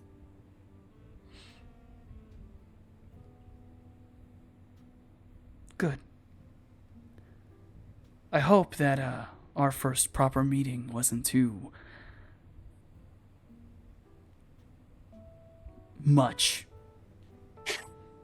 I've been told I talk a lot, that I can be a bit much. No, I find your the way about you Comforting. I would say for a first meeting, it went well. Better than my meeting with Slep, anyway. Yeah. I do hope that at some point you can actually meet.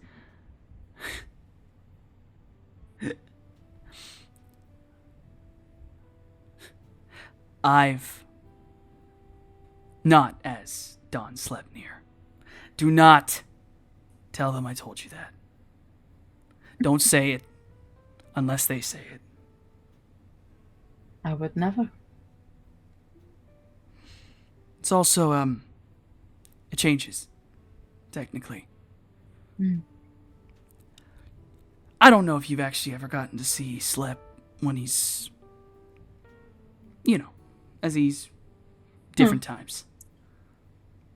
I think in passing, saw him dancing in a bikini or something. Yeah. That's, I've always used Ive, but, Ivan. He really liked the name Ivan. I don't know where he got that one.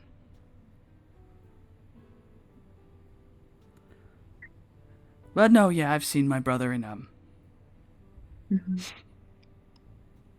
Yes. Yeah, I don't want to think about that, actually. That's weird. That's weird. There's a reason I don't go to the Diamond Stallion. Yeah, it gets wild there. One thing before you dismiss me. Yes? Shellhound.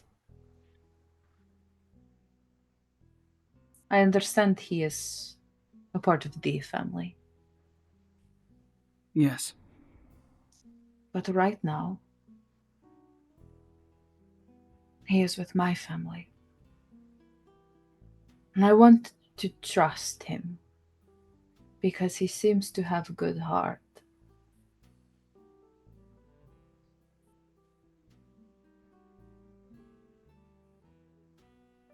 You can trust him as a person. Yeah, it does. A good heart. At least as far as Slep says, he's not one of my direct boys, but talking with him, he smells alright. But if,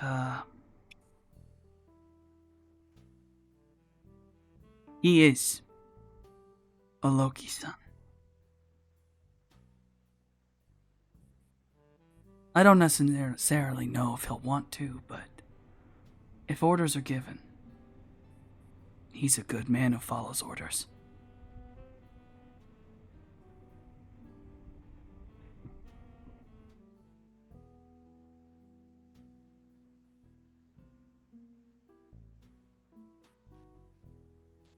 I think your microphone went out again.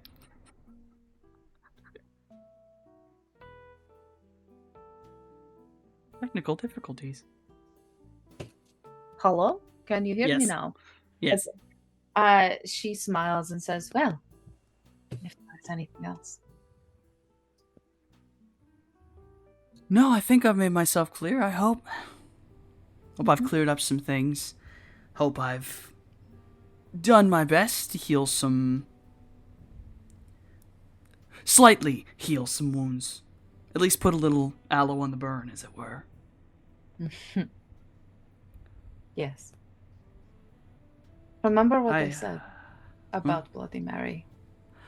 Oh, don't worry. Don't worry. I know Sandra very well. I don't think she'll survive long enough for me to do what I would love to do to her. But that's okay. I'll be happy just when she dies. Oh, I realize, before I dismiss you,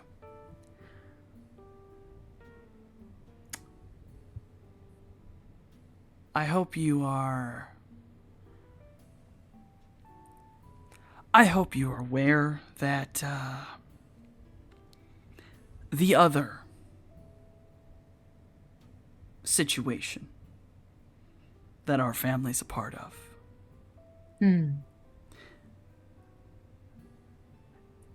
I can't really talk on that. Ever, sadly. That's a big picture.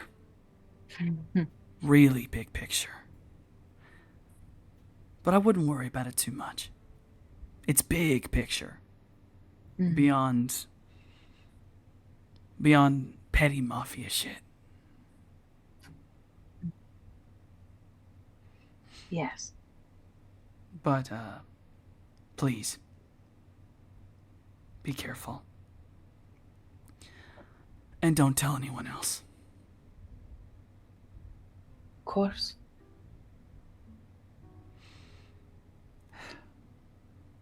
She just sits there, waiting for him to dismiss her.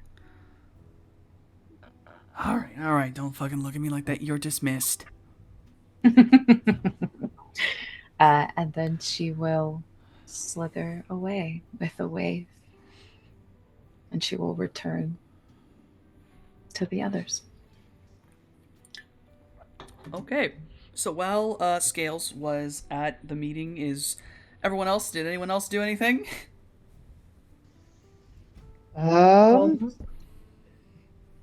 Finally pull out.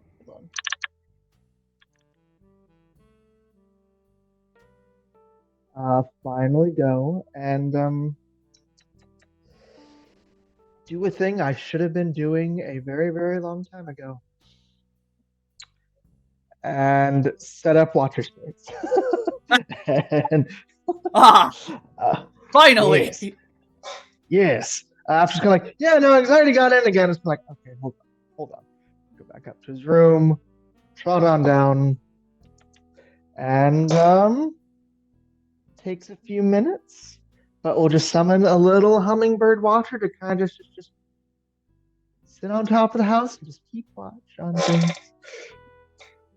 What do your Watcher Spirits look like? Little hummingbirds. The little hummingbirds? Little hummingbirds. Off to the side, Mojave was totally playing fetch with Finn, just like tossing random objects up to the ceiling because who needs gravity when you're a spirit? Midori was riding Finn. Like yeehaw cowboy style. Heck yeah. Makes sense.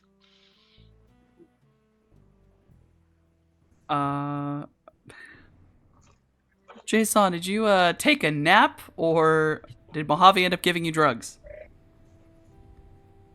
Yeah, I suppose Jay could have taken a nap. Yeah, things are not tense enough for Mojave to have yet offered drugs. It would be, no, doctor's orders, go to bed. Yeah. Go to bed. And then The drugs are only for emergencies. This is not one of those. Shellhound, did you do anything particular, or were you just sitting around watching a robot riding a shark playing fetch? Pretty much that. Hanging out with my good friend Mojave for no particular reason whatsoever. Yeah, no, we're just friends. We're just friends. In fact, like, if Shellhound's just hanging around, the fetch would be fetch for, like, a hot minute, and like, hey, Shellhound, catch! And it would turn into Monkey in the Middle. Oh, yep, definitely joining in. That sounds like fun. And then it's gonna be bouncing things off walls and trying not to break things. So when Cloudy gets back from being a professional and Scales gets back from having the meeting, we are just careening around with this chaotic game of catch. Jumping on furniture, like, There's whole nine pillows on the yards. floor, chairs all over the place. We've made a mess. Yeah. Midori may or So- may not have been loaned a certain cowboy hat for this game of Monkey in the Middle. Oh, he is absolutely wearing that cowboy hat. So, Cloudy, you've taken your time and you performed this Watcher Spirit ritual. You're proud of yourself. You come walk into this. Scales, you open the door after your serious meeting, and just that. Heads up! And Jason's napping in the workshop. Like full on all four arms, like over his chest, over his gut. Just...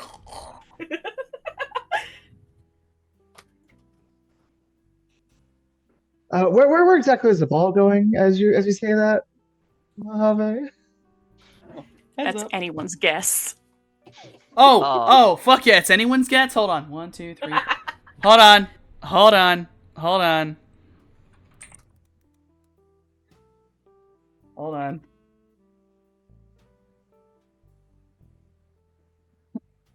Of course. It flies right at Cloudy's head. Levitate. Point.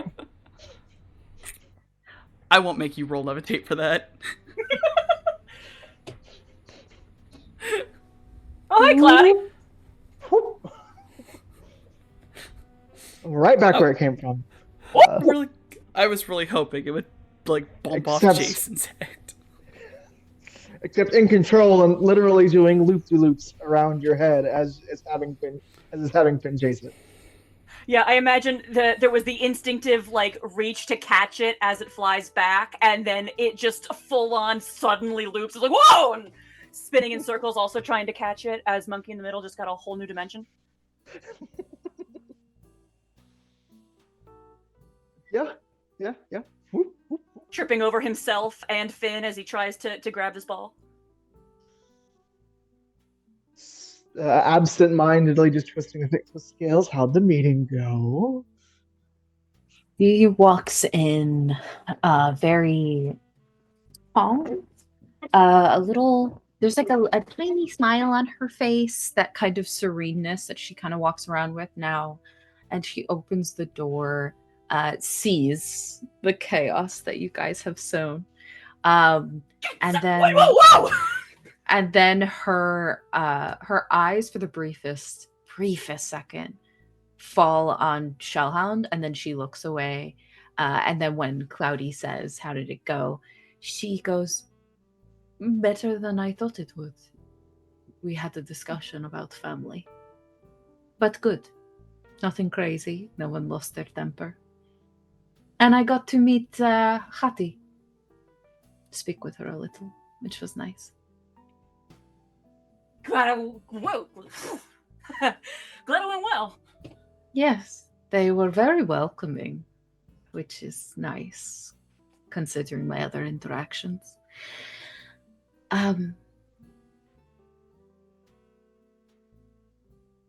Yes. She has a moment of almost looking like far off for a moment, but then she comes back to herself, sees that Jason is passed out in his workshop, and is like, good, he's sleeping. And then she will sort of drift over to where the others are again and say, right, well, when the meeting happens, I will not be in the room, but I will be close. So, if anything. Talk to you about that. Yes, he did. What did Will he tell you be in the room, Shellhound? Right behind him. Good. He seems... I don't know, my read on him was that he was very reasonable. Good. Oh, yeah. I mean, the bosses usually are. Yeah, they don't stay bosses for long if they ain't. My mother is doing better, so that's good news. It seems your healing worked. Good. Definitely good news. Yes. Yeah, next time we're over in LA, I'm definitely gonna pop by again. Follow up appointment, as it were. I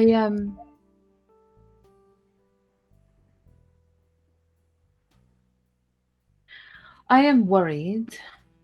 I know that you, and funnily enough, Fenrir as well, told me not to worry too much about Evangeline, but something does not sit right.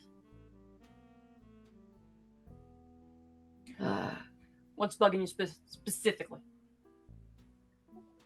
Well, between what Shellhound has said and sort of how things felt to me with my conversation, it felt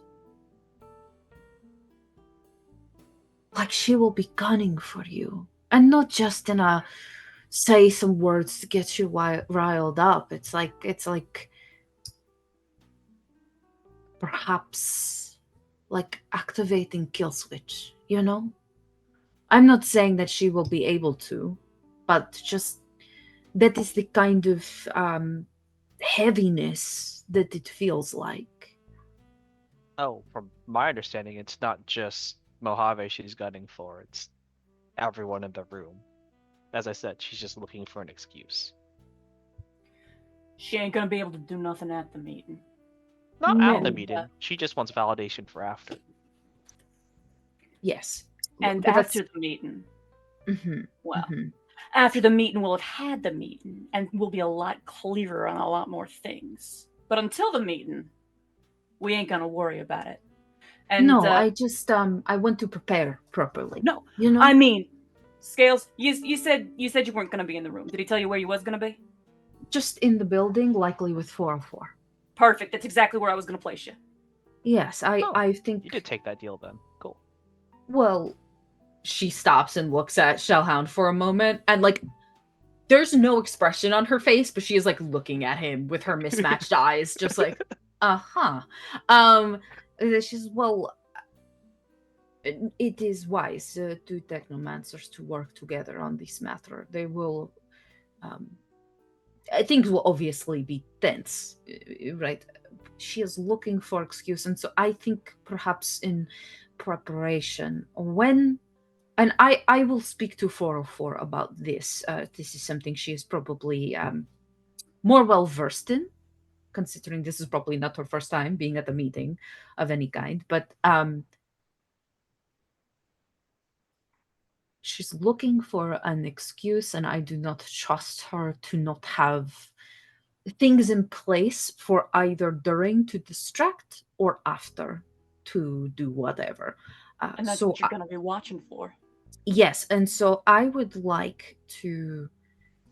I am already keeping eye on her, but I do want it known to the group. I am very carefully watching because I have a feeling that not all the Variantes are particularly on board with her brand of doing things, but they are in positions where, they must respect the Dawn. So I want to keep an eye out. And don't for a moment think me telling you don't gotta worry is me saying you shouldn't be doing that, because that's exactly what you ought to be doing. Don't worry. Don't panic. Right now, things are well in hand. But no, yeah, keep an eye on her. And if she twitches, we want to know about it. I think perhaps for those of you who will be in the room, and she's like looking at Shellhound. Yeah, as you're looking at him, he locks eyes back with you and just starts flexing. That's great. She that's great. So a thing you weren't here for when you were gone. Morningstar is very different from when you first met her, right? And so as you do that, she's like looking and not embarrassed. Like she is looking at you as you do this. And fun. Still calm, still cool and collected, but she's looking at you. I think I would even say that there's almost something like scientific about how she's looking at you, and it's probably a little creepy because she's just it like goes from, muscles. oh, that's not as fun. Okay, and then he stops. Yeah, there's something there. I think in this moment, right? Like she looks like a snake or whatever, but it's in this moment she really looks like a snake. It's just almost like, in those videos of snakes that like stretch themselves out amongst their prey to like see, can I fit this the whole thing, it's a similar vibe, like, but yeah, she's looking with interest and keeps talking. While you are in the room, I don't know how these sorts of things operate. You will be allowed to have weapons or no? I wasn't told. So, if not, I might have to have one of you guys watch over. Please don't lose this. And he kind of just holds up his walking stick. Yeah, it's the Okay. kind of thing as you're not supposed to, but you're gonna assume everybody does. Okay, I understood. can't really hide this. This is a little obvious. Yeah, yeah. She takes the cane and she's gonna try to see like what it is because she's never seen you like pull it out or whatever. So yeah, when she realizes like, oh, it's a weapon, she's like, oh, okay, cool. Yeah, I should. Wait, are y'all still in the apartment, or how'd y'all? Yeah, we're all Yeah. in the apartment Cool. with you. Yeah. Then maybe I should take that and keep that in the barrier upstairs. Mhm. That would probably be a good idea. Hmm. I just For reference, it is my focus. Mm-hmm. Oh yeah. No. Keep it Must nice be and magically bubbled and just Yep. nice and safe and leaned up, nice and pretty, so it doesn't fall over and accidentally cause something to go boom. So It wouldn't do I'm that. It'd probably freeze something though. fair. I mean, I there's have gonna pricey reagents up there. I'm gonna say there's Um, gonna be places to put things. mhm. There's gonna be I- places to put things. I just so okay, because it is sort of up in air about weapon situation in that room. I don't believe that she would be fucking dumb enough to literally do something in the goddamn room. I shared something with Fenrir, one of the memories that the Mark unit had given me about his escape from the labs. He did not know Mark units could do this. And I did let him know that silly Sandy, if she had that information, it is, I don't think, too much of a stretch of the imagination that perhaps this woman, Evangeline, does too. And therefore, the ammo with which she can spout to get things started in there, I don't know yet how much she has on everyone. But keep it in mind, especially for those of you who will be watching other people's backs. Got it. Yeah, I'll say I'm thinking what I'm thinking so far, right? Scales, you're on Matrix security because that's what you do. There's nobody else I trust with a job. Jason, you're a techie. You're running the other side of tech security. You and your drones, anything funny happens, like you're the person to find out. And Cloudy, if I can swing it, I want to try and get you in the room for at least part of it. Independent contractor to weigh in on the Az technology situation. You got enough expertise to BS that angle. Unexpected, but okay. Seeing as it's Az technology meddling with the biodome, that's the official reason for this meeting to begin with. From my understanding, only family is allowed in to this meeting. That's why it might just be for part of it, but one way or the other. So, standing outside, getting permission to come in. Maybe standing outside with my staff, if needed. On that topic,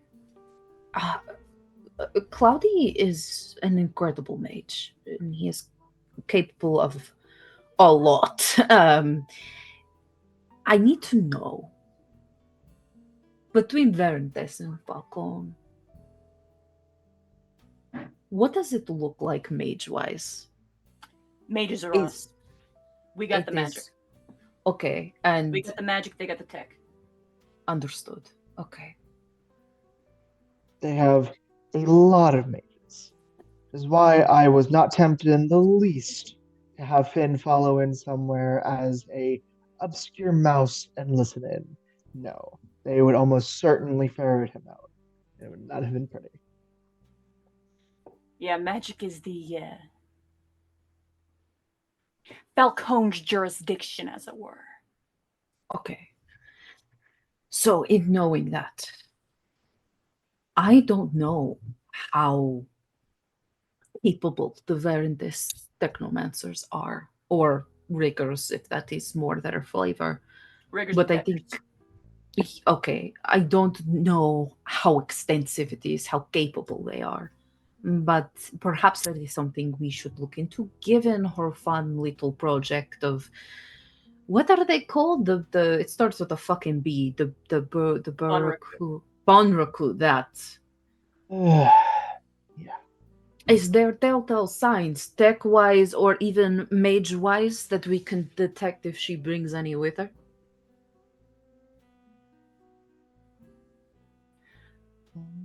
They can serve as great assassins or bodyguards, so I figure it would be good to have an eye out for them.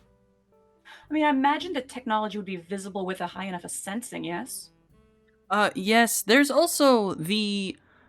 I mean, it could be mistaken for other such cybernetics as well, but the one of the bigger telltale signs is that there is generally a fairly obvious metallic piece that's on the back of the skull and leans down the spinal column. There are ones that are hidden. There's plenty, especially when someone might want to be subtle about it for various reasons. But if the Verentes are not being subtle or do not care, you might be able to see it by finding those who have neck augmentation, specifically spinal augmentation. Okay. Yeah, I think this is where Mojave full on taps the back of his neck where his own residual tech is. Just like, yeah, no. There's a gizmo, gives it away. Sometimes you can see it, and sometimes we, gesturing to himself and Cloudy, can see it. Okay. I bring this up because I am thinking, right? She's ostentatious. I mean, she is so damn near obnoxious with how she moves about the city. And I just wonder, what if it's an act? You know? Oh, that ain't a question. That ain't Right. a question, you kidding me? Right, so I need to know everything possible so I could see what she's really hiding. Well, Scales, remember the medical file we dug up? We broke into my brother's files. Mm. It gives you a picture. Okay. Because that's what Robbie got his hands on back in the day. Okay. I don't think that the Loki Suns or the Falcons or would not have their own protections ready to go, but I just it's like No, this. I will say, part of it, the Verentes know the Falcone's angle is magic. We historically have not been the most technologically focused branch of the family here. Mhm. One of the advantages we got, Scales, is they don't know I got you. They don't know how much we've been talking. Yeah.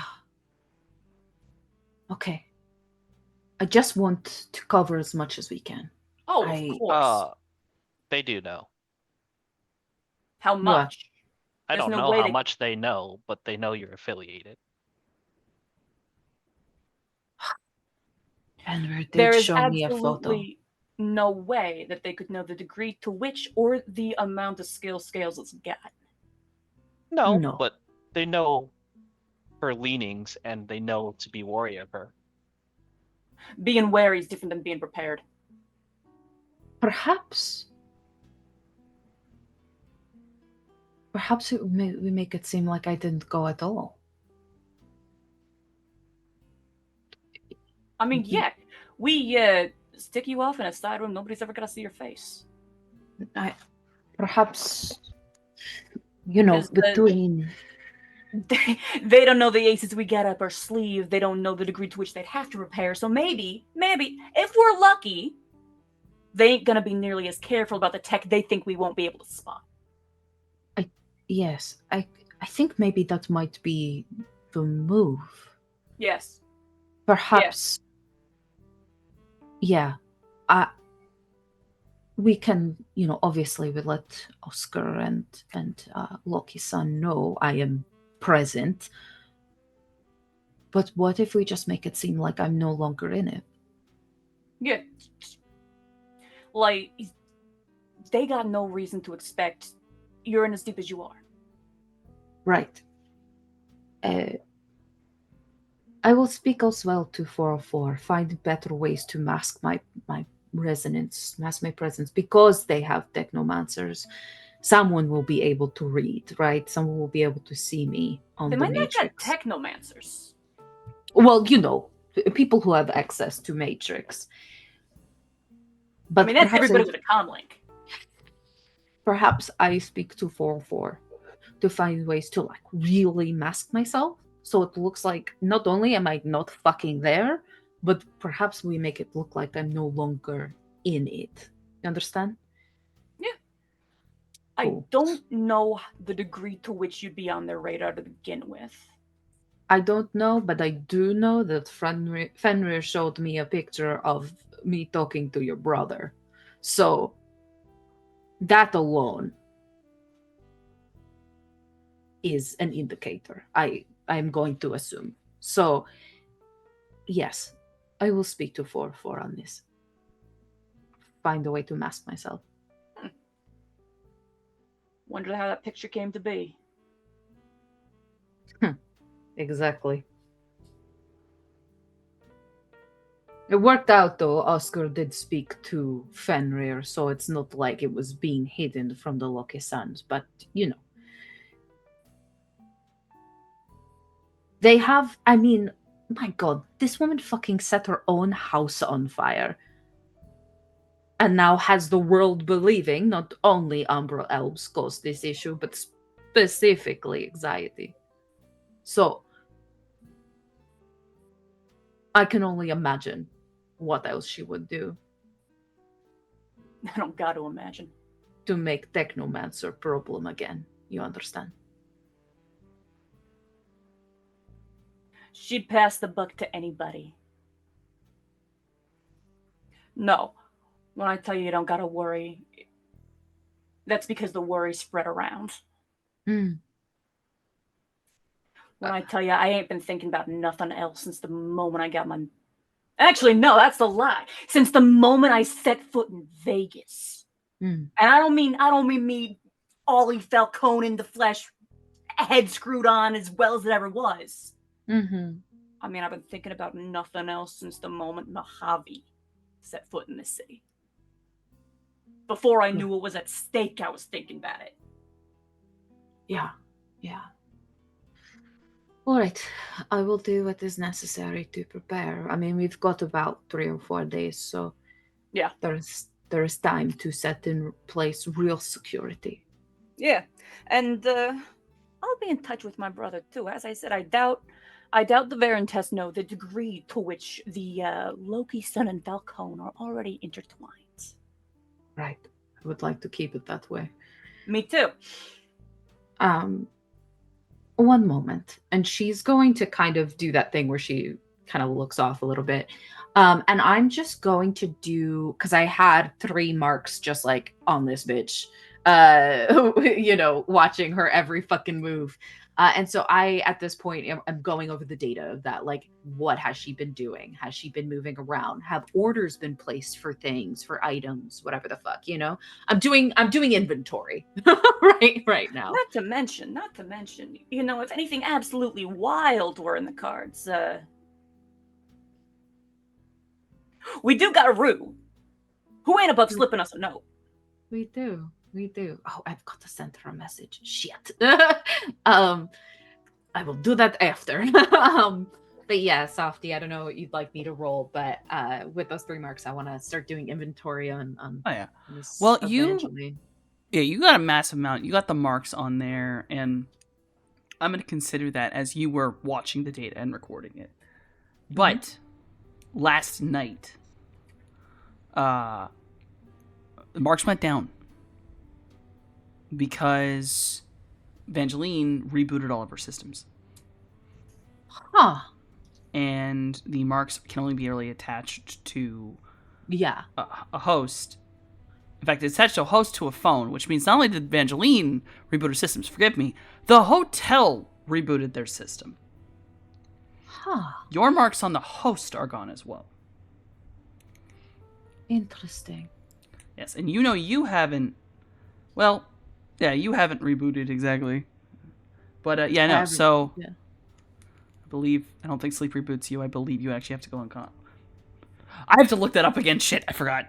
But let's just say, yeah, the hotel did it. So the hotel did a basically security clear, and so did her phone. So you got a lot of data up until the middle of the night.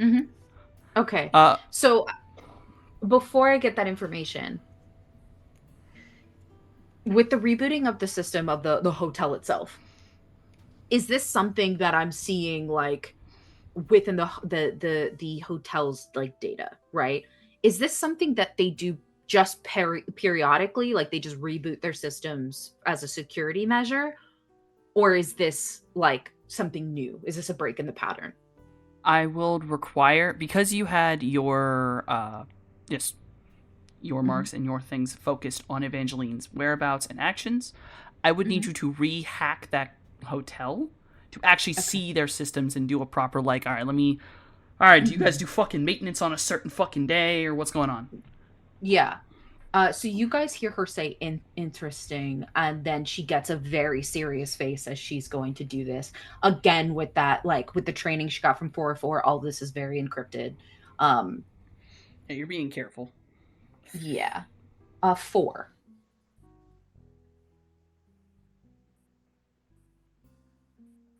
Unfortunately, that is not enough to break the firewall. I see. Okay.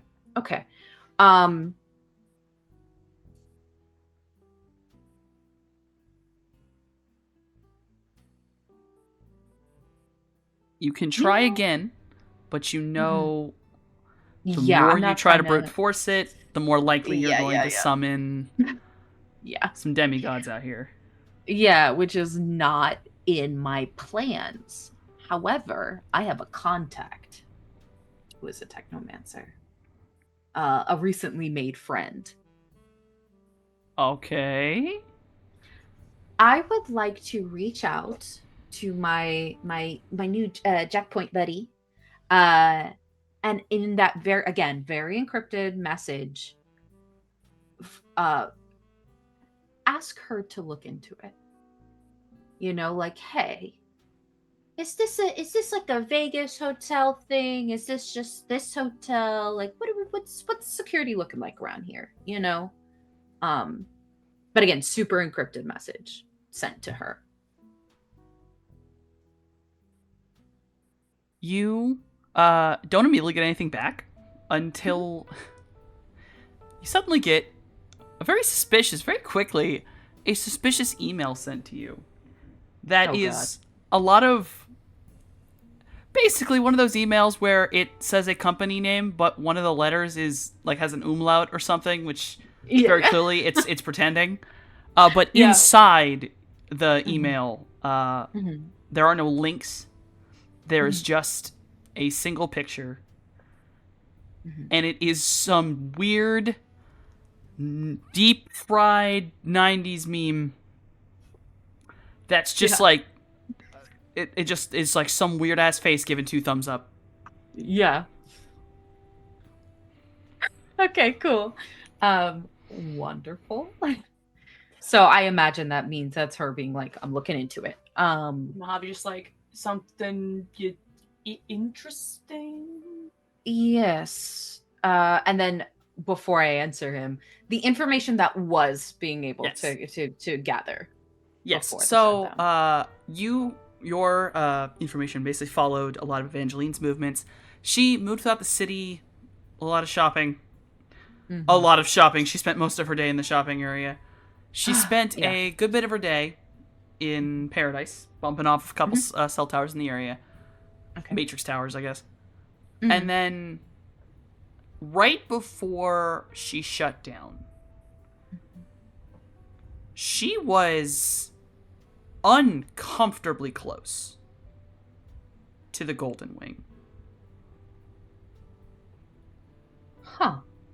Now, the data shows, like, you could see GPS data, it's moving very quickly, implying she's in a car when this is happening. But it is odd that it's a little odd to be on that side of town. Evangeline lived in Paradise, and any of the high-level, like, penthouses she also might own that she could be staying at, or what condos, are not on the Falcone side. They're on the other side.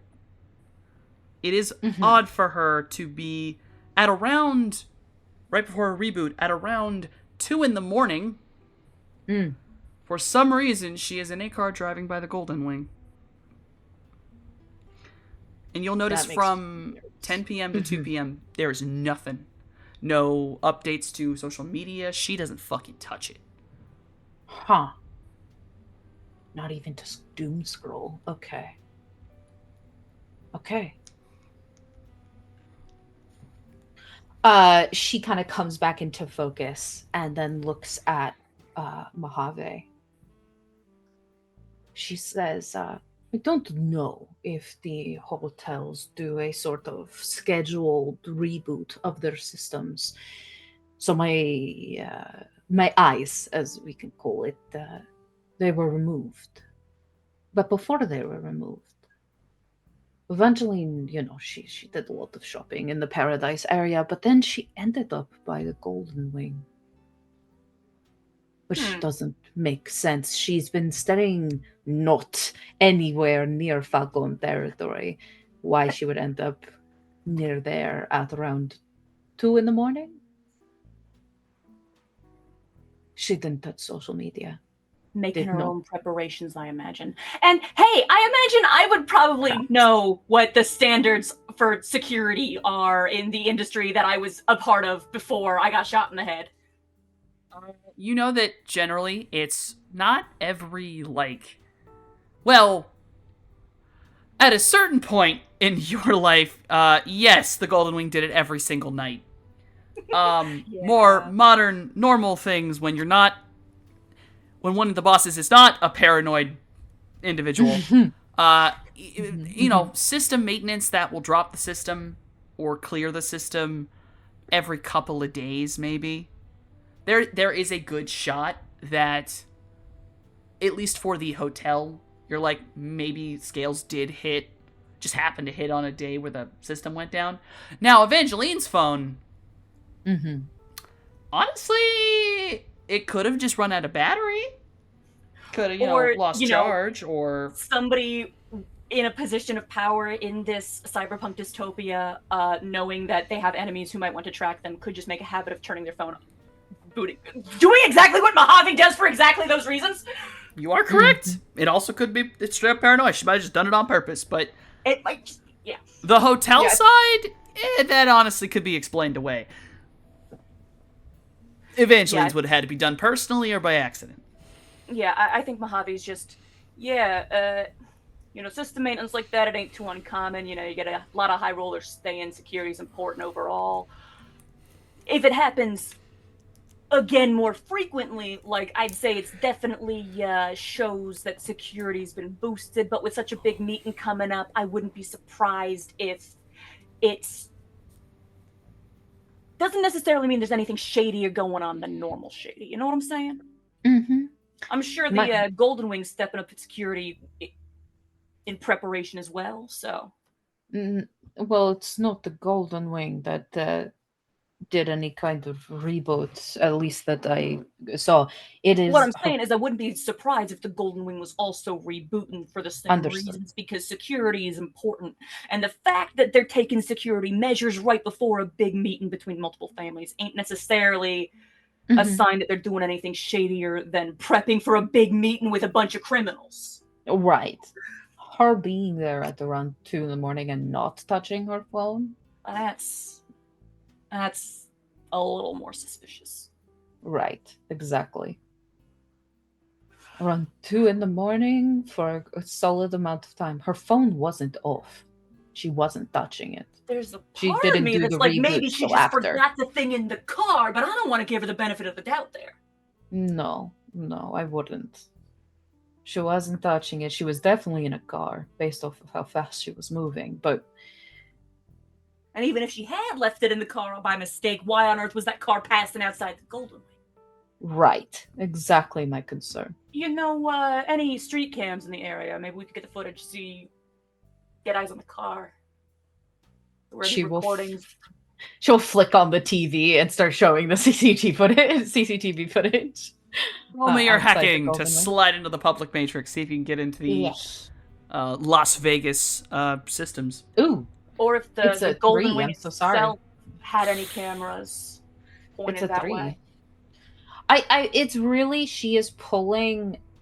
It is street camera footage that she is pulling to just during that time span to at least be able to be like that's the moment, like that's the car going by or whatever, you know.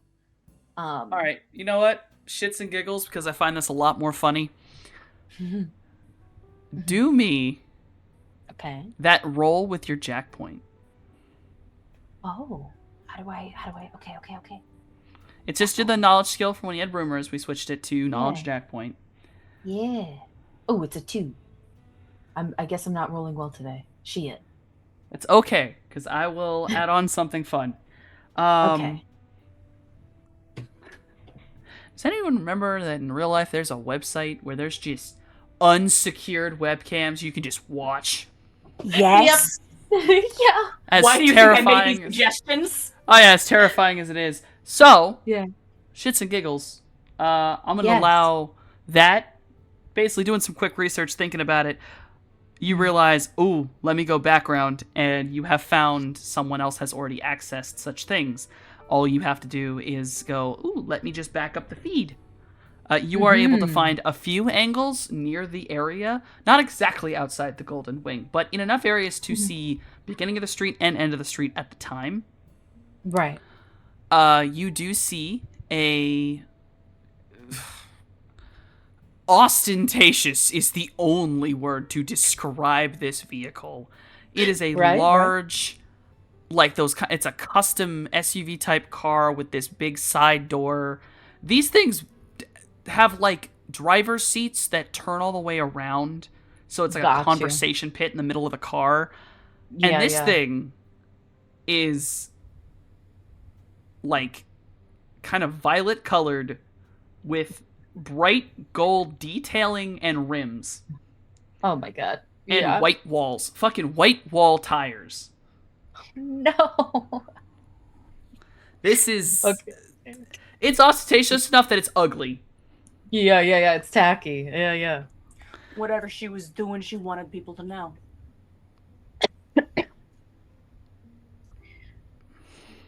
Have you spoken to your brother? I mean, in general, yeah. About this. No, I specific- mean today or yesterday. Have you spoken to him? Not that recently. Okay. Perhaps a worthy thing to have conversation about. Yeah, I imagine we'll be in touch. What with this meeting coming up and everything, we have been in communication. Yeah.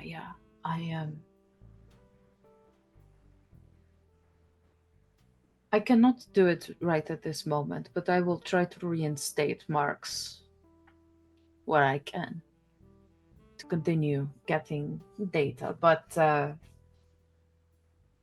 the idea of her going for midnight drives towards places she is not normally at, it is, breaking In a back. vehicle she wants people to see. Right, exactly. Because if something is happening here, that means something else is happening elsewhere that should have eyes on it. So, You see what we can find out, but one way or the other, we do know where she's going to be in a couple of days. We do know what she's going to be doing, and being in that close proximity might grant an opportunity or two. yes, it's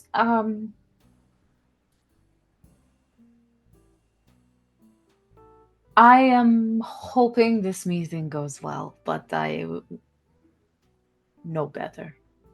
So, I am preparing for worst scenario. I am cautiously optimistic. Well then. I'm glad we are all in agreement then. So, You will be with your family. You will try to get Cloudy in the room, at least for a little bit. Shellhound will be with Lucky Sons. Yep. And you and Jay will be watching all the back doors the Varentes don't know we know about. Along with 404. So, for now, all bases are covered. Mm-hmm. If I gain any other information, I will let you all know. Likewise, I got half an idea. Later on, I might go hang out with Ruth Spirit side. Just hang out. Yes. Get the gossip. Keep her company.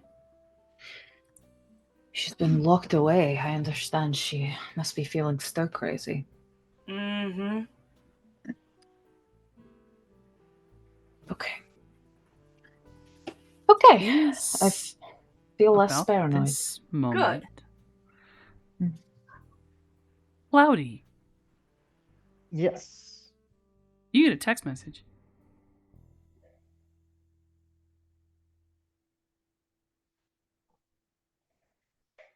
You pull out your phone, Oh, sorry. and it is. There you go. Pull out your phone.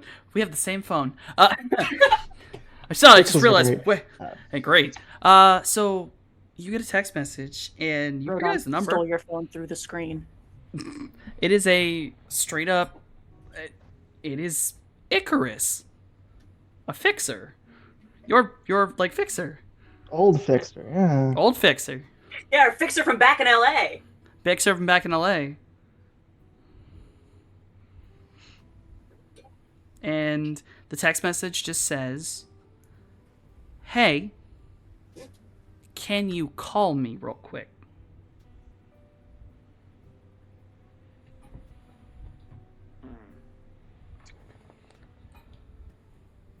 Give me a minute, everyone. Cloudy will walk away from the group as a whole. Ring. Ring, ring. It's about the second ring that Icarus answers. Hey, Cloudburst.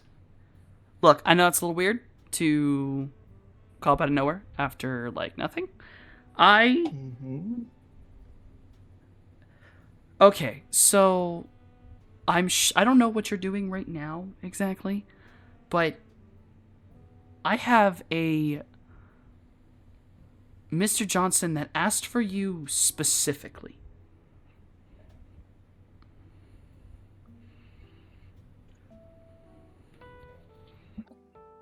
Uh-huh. Does it matter that I'm in Vegas right now? Well, the Mr. Johnson's in LA, and the reason I'm calling you specifically is not actually because I'm suggesting you go to the job. I kind of denied the dude. Something's wrong. I don't know a lot of Mr. Johnsons that have jobs that not only do they insist on a specific runner, I mean sometimes, but only a specific runner. Like, They didn't want a team, they wanted just me. yeah, I said no, like a liar. I said I didn't have you on my sheet anymore, so, I lied. But something didn't seem right, and, like, you were a good runner, dog. Like, you're a good runner. Like, I don't mind having you on my call list. So, I'm not about to lose a runner to some crazy fucker. So, I don't know what you're in. If someone has your full-on, like, runner name and is trying to get a hold of you like this. So, obviously, Mr. Johnson, I don't got shit from him other than weird, deep What did voice. he look like? Oh, you just heard the voice. I know, yeah, I got the voice. Well, that's the worst part. So I got contacted. Someone wanted to meet with me. They actually came to the fucking remains of the fucking Casino Eclipse, which I tend to hang out at. They're building it pretty good now. It was a pair of, like, these tiny ass dudes. they weren't dwarves. They weren't small. They were just off. Something was off about them. They're gangly and strange looking. They kind of smelled weird, like weirdly fishy. I don't know how to explain it. And then they put down a fucking like comlink, and I heard the voice through the comlink.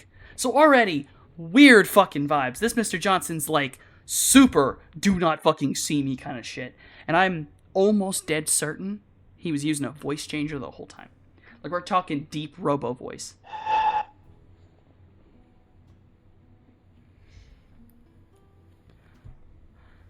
Did the people that came up to you, did they seem cybered?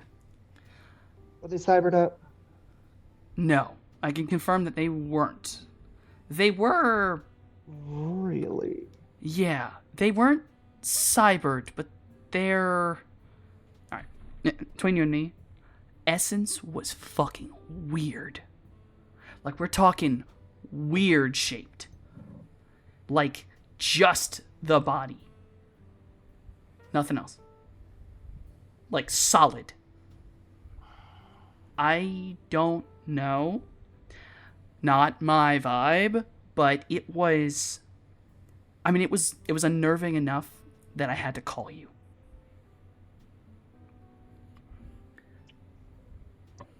If it's who I think it is, that wasn't a voice changer. Oh, that's fucking disturbing. Yeah, your instincts are on point. Don't fuck with them again if you have the choice. Oh, absolutely, Bug. I'm already changing my location. I'm not having this shit. I'm about to go on fucking vacation. Air quotes, vacation. That was some fucked shit. Also, not them. Different thing. Also fucking scaring me. Fuck, what's the name of that, the snake you run with? Morningstar. Doi. Morningstar. Mm-hmm. I don't have her on my books. I don't have her on anyone's fucking books. She's like, run for you and run for 404, and no one said shit. But I had someone asking for her. Full runner name. Same group. I mean, Don't. I have no intention. Listen, I am not a fixer about to send a fucking runner to their death for no reason. I have my integrity. Thanks So for anyway, breaking it to give me this heads up. Yeah. Get the fuck out of Dodge. Already. I am. Not gonna lie to you, You I want to, may not be in have a LA when you get back. vacation. Yeah, if you want to have a vacation up in Vegas, there's some folks here that I might be able to get you in contact with. See, don't worry about me. I am actually about to get on a boat. And how do I put this? And he pauses, and then in Atzlan Spanish says to you, I'm going to take a long trip. Specifically in Atzlan Spanish. Keep your head low. I will. And then... And I also in Aztlan Spanish. yeah.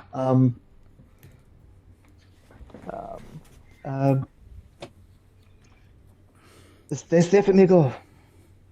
And then just like a sound of affirmation, and then click. And the best way to put this is, if you were to ever call that number again, it would not be in service. Just Understood. go far enough that we couldn't hear his end of the conversation. That was the general intention. If y'all was kind of like, It's like, what the then fuck? he's not being like super secretive, but trying to make it like semi-private. Yeah, like semi-private. But if we're close enough to have caught the I don't think it was a voice changer, that's where it'd be like, excuse me? That is a little weird. Cloudy comes back and fucking Morningstar just has an eyebrow raised. Not because she was like super listening, but the exclamated that wasn't a voice changer, like she's I curious. don't think that was a voice changer. Like Yeah, I it imagine wasn't like we had been talking, and then if we caught that, then we were hardcore eavesdropping. Yeah, I think it's very And then much. the She still swap is. into Spanish. Yeah. To Yeah. which, let me be so clear, Morningstar speaks Aslan That's Aslan Spanish. Spanish. So she's like, huh? Yeah, when he's he like, comes back in the so, room. so who was that? Icarus. We haven't heard from that guy in forever. That's Is he a okay? And we're choice. not going to hear from him again for a long time. Oh Mind- shit! Sharing with the class?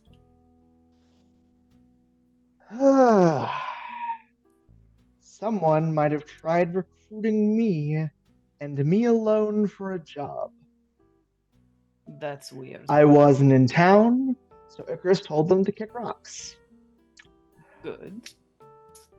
But considering it sounded a lot like someone else that went on a spree in LA not too long back, Hmm.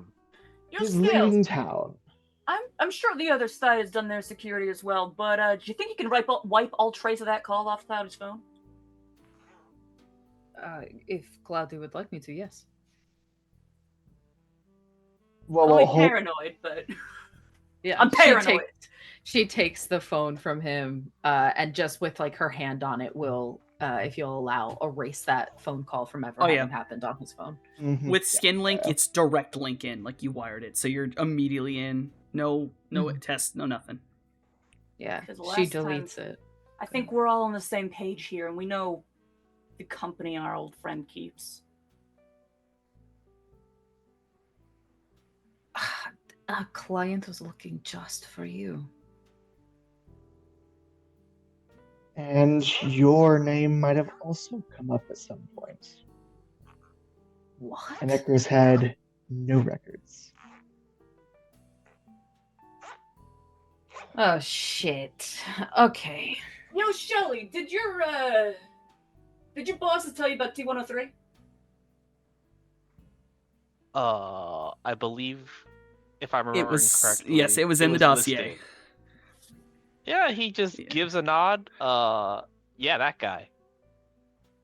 Yeah, real bad news. You see a cybered up. Former associate that we don't want to deal with, preferably.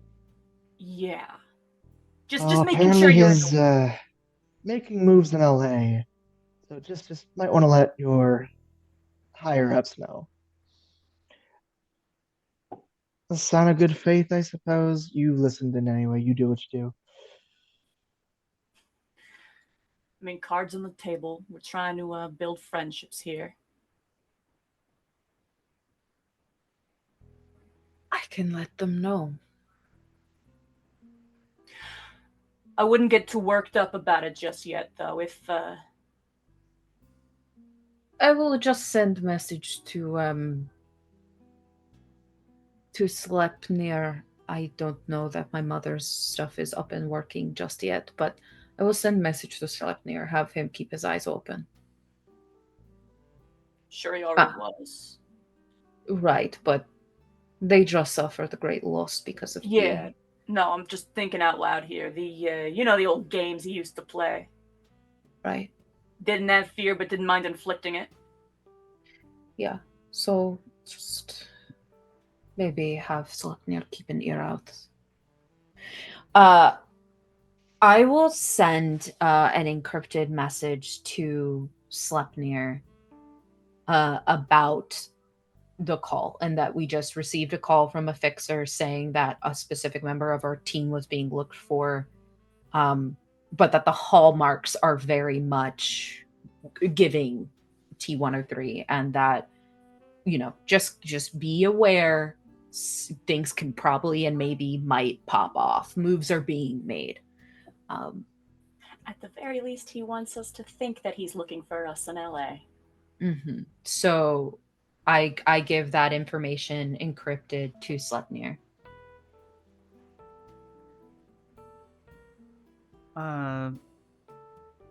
Flip will respond back. Very, very simply of just don't worry. We're all on RoboWatch. Okay, good. And if Cloudy gave the description of the people who like put down the comm link to have this conversation with the fixer, she will give the description of that so that like if any of the Loki Sun's people are out and about at night and they see these weird fucking things walking around, they can know like that is off and weird and I should let my boss know about it. Strange, Hey, not report visibly that in cybered. and get the fuck out. Yeah. Yeah. I'd love to get my own eyes on them suckers, see what their deal is. Yeah, no idea what that's about. But yeah, I will have What sent did- that description to Sleipnir.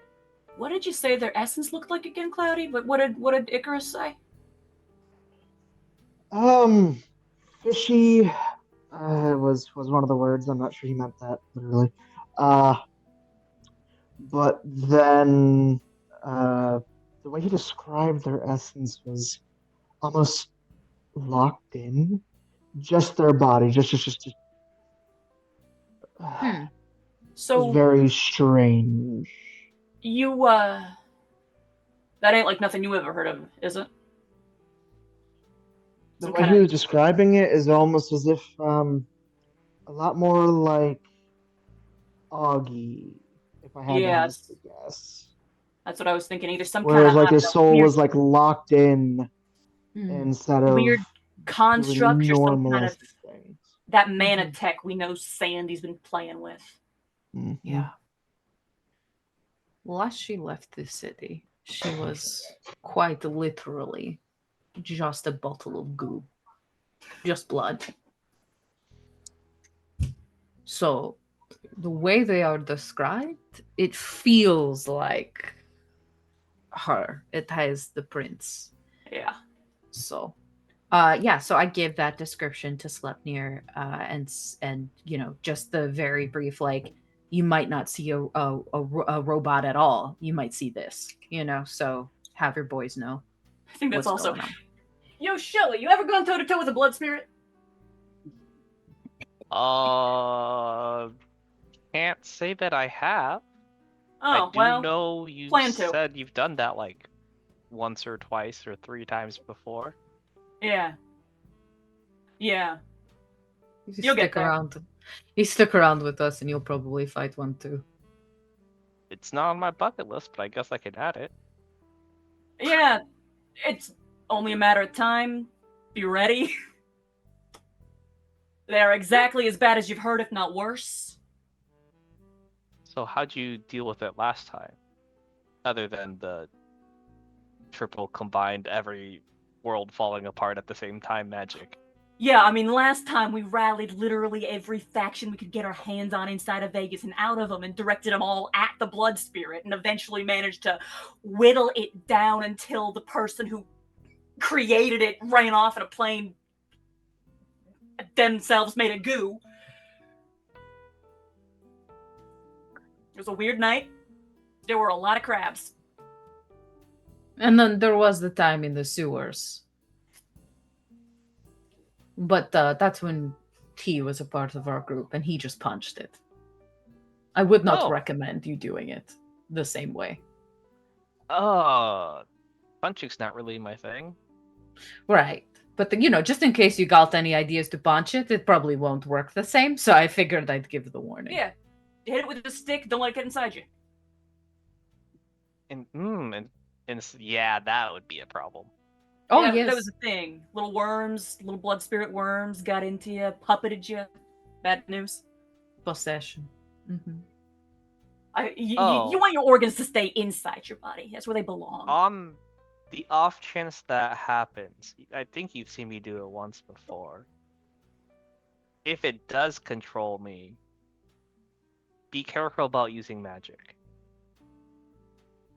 Why? I can reflect it.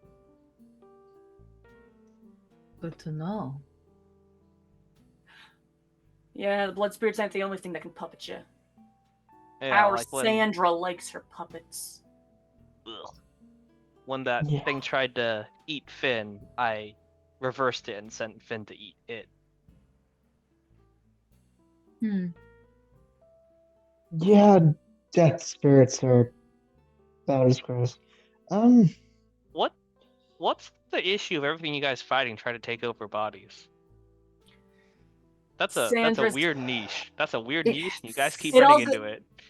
That's because it all goes back to Sandy there. Sandy likes her puppets. She's been working with Evie, who also has a thing for power over people. I mean,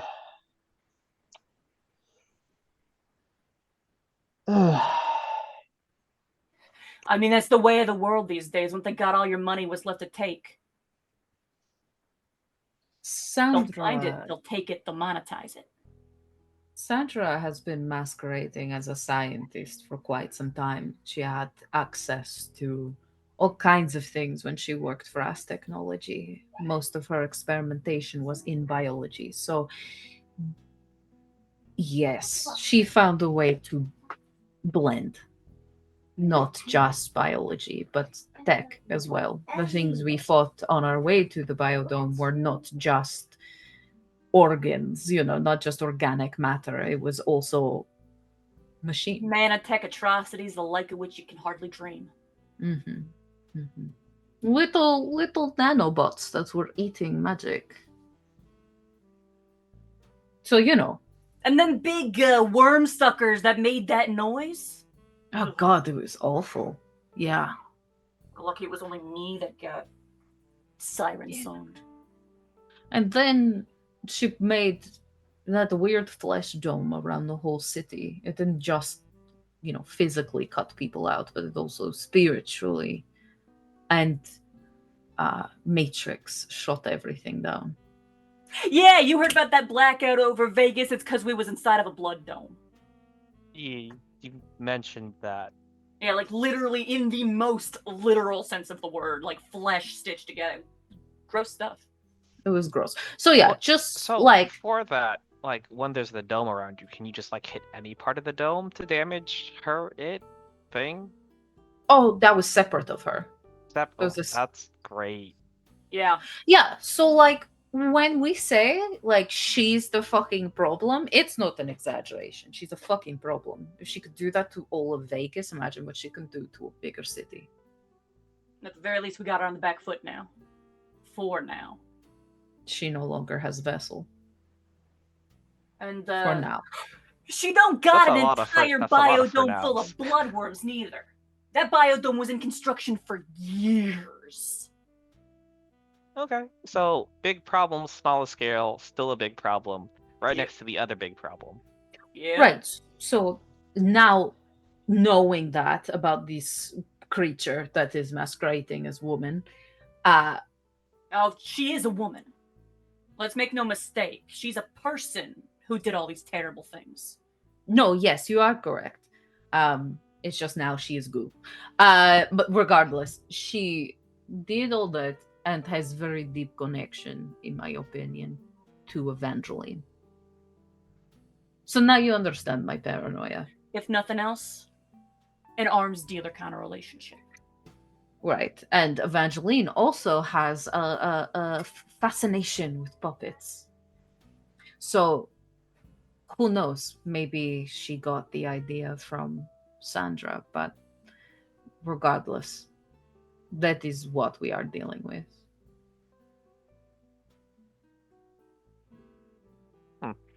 Good to know.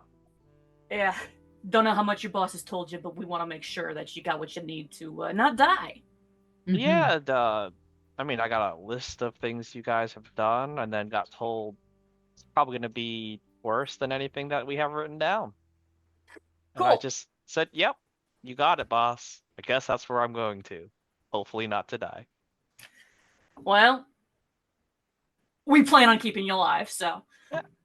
You guys come with free breakfast, so like that's a positive. And healthcare. Yeah, true. Finger guns.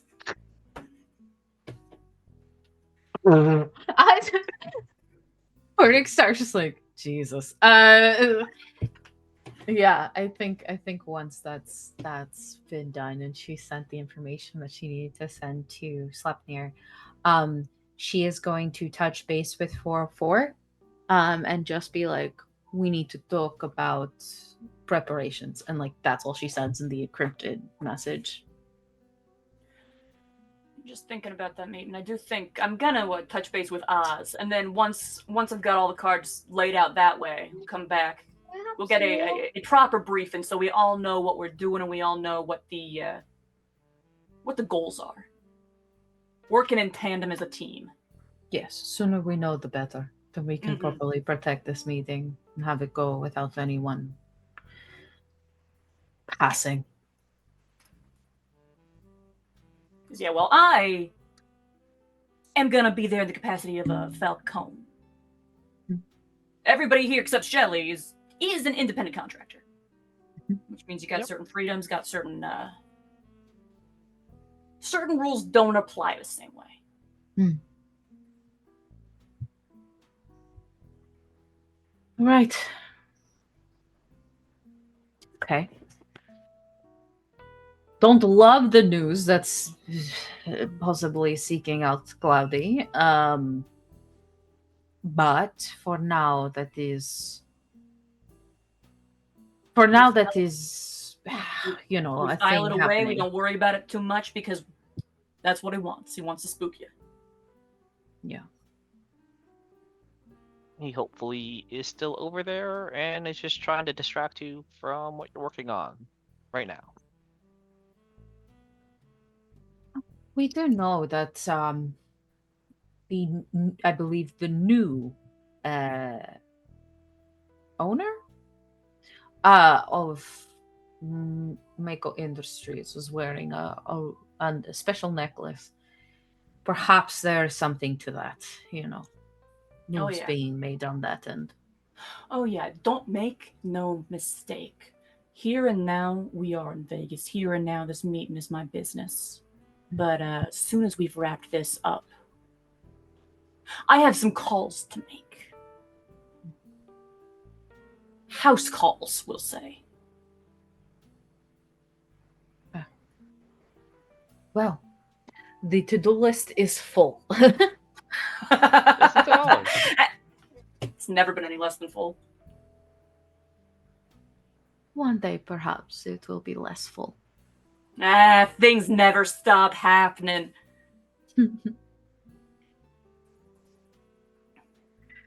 All right, well, I have work to do. I'd offer to help, but I don't think I can. No, you cannot. But I appreciate it nonetheless. Yeah, Morningstar will start setting about preparing for this meeting. You know, getting in touch with 404 to sort of make preparations, but also to get advice and help with essentially masking her presence entirely from the meeting, so that in case anything pops off, they will not see Morningstar coming. Good. I will say that as Morningstar, you go off to deal with things. The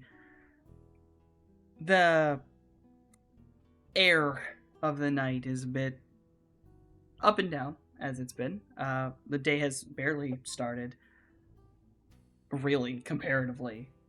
And as sort of everyone takes a moment, lets everything settle in, thinks about everything, Mojave, Oh, checking his phone. yes, you are going to get a call. And As it's a- from he would be Oz. periodically checking his phone, waiting for this because, like, you know, you don't call the boss calls you, but the conversations have to happen, so it doesn't even have the chance to, like, one full ring before it's like, yeah. Hey, Ollie, I was meaning to call you, probably a little bit later, actually. I wanted to have a conversation with you about a meeting coming up, and actually, I also wanted to talk to your friends, at least a little bit, but that's not right now. It took me a lot to talk to her about this. Straight Maya up. and Anna are leaving tonight. They're headed off to see their Maya's mother. But Probably not a bad idea. Maya won't let you see Anna, but I was wanting to know if, before she leaves, if you wanted to talk to Maya. She's willing to hear you out.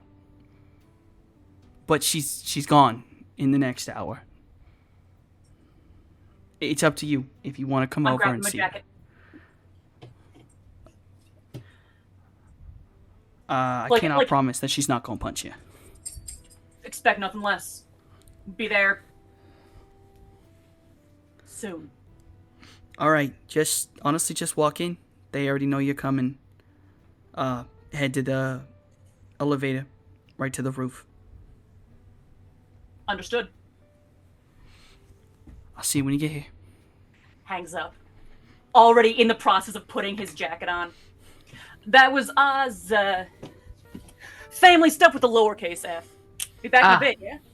Let them know about the drive-by. Yeah, will do. And he said, like, saying as he's backing out the door, he wants to talk to all of us before too much longer, after, family lower. Yeah, Yep. Stay safe. don't worry. Am worried, absolutely have an eye on his phone throughout the Immediately whole worried. night until he gets back. Not because she, anything with like his family stuff, but rather knowing that Evangeline's like going on midnight fucking drives and whatever else is going on out there. So she's just like keeping a ping on him. Mojave, you dive out into the night, headed off to the Yep. Golden Wing as quickly as you can. Yep. But before we do that one, I want to do some stuff real quick. Shellhound, we'll start with you. Yes. Where are you mentally right now? It's early on in meeting these people, but you've just had a talk with your boss, but as it stands, where do you think you are right now? How you feeling? He's a little disappointed with Fen. Like, the conversation was going so well until you might have to kill him. But he understands, he escaped from Horizon just to go here, and this is not something they ask of him often, but he made a deal. He's a man of his word, and they have his family. So he's a little apprehensive about having to do it. Especially since he's spent the short time being friendly, and Mojave has been extremely friendly. So it's a little bit rough there. But as the talk that Fenrir and Sleipnir had with Morningstar, it's the capital F family.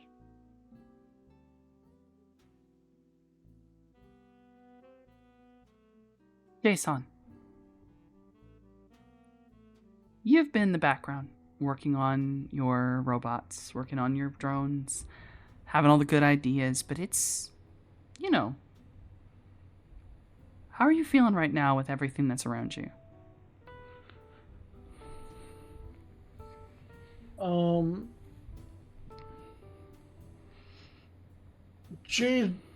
Jason, he likes the battle bots. He likes hanging out with his friends, but I don't really know if he's super keen to kind of get into get between two groups in a power struggle, right? Like that kind of sounds a little worrying, especially when he has friends on both sides. He's good to do the parties and do the cocktail mixing and throw the bashes with with whoever wants to party, but yeah, he doesn't want to get wrapped up in a war between his friends, which hopefully won't happen. Cloudy, Yes. things have been interesting, kind of feels like nothing ever really slows down. Not really. And now, even back in LA, you know you're not really coming home to anything less go, go, go. How are you feeling right now?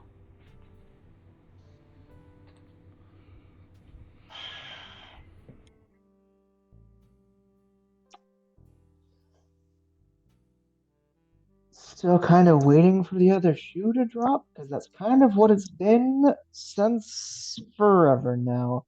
Um, but got a job to do, so time to do it, I guess. God. Morningstar, you've now spoken to all three of the Dons, technically, though really only two of them as Dons. Clearly, they've all shown their different personalities. You've had training. You're a little more stable now. You've trying to come into your own, but as it stands right now with everything, how do you feel?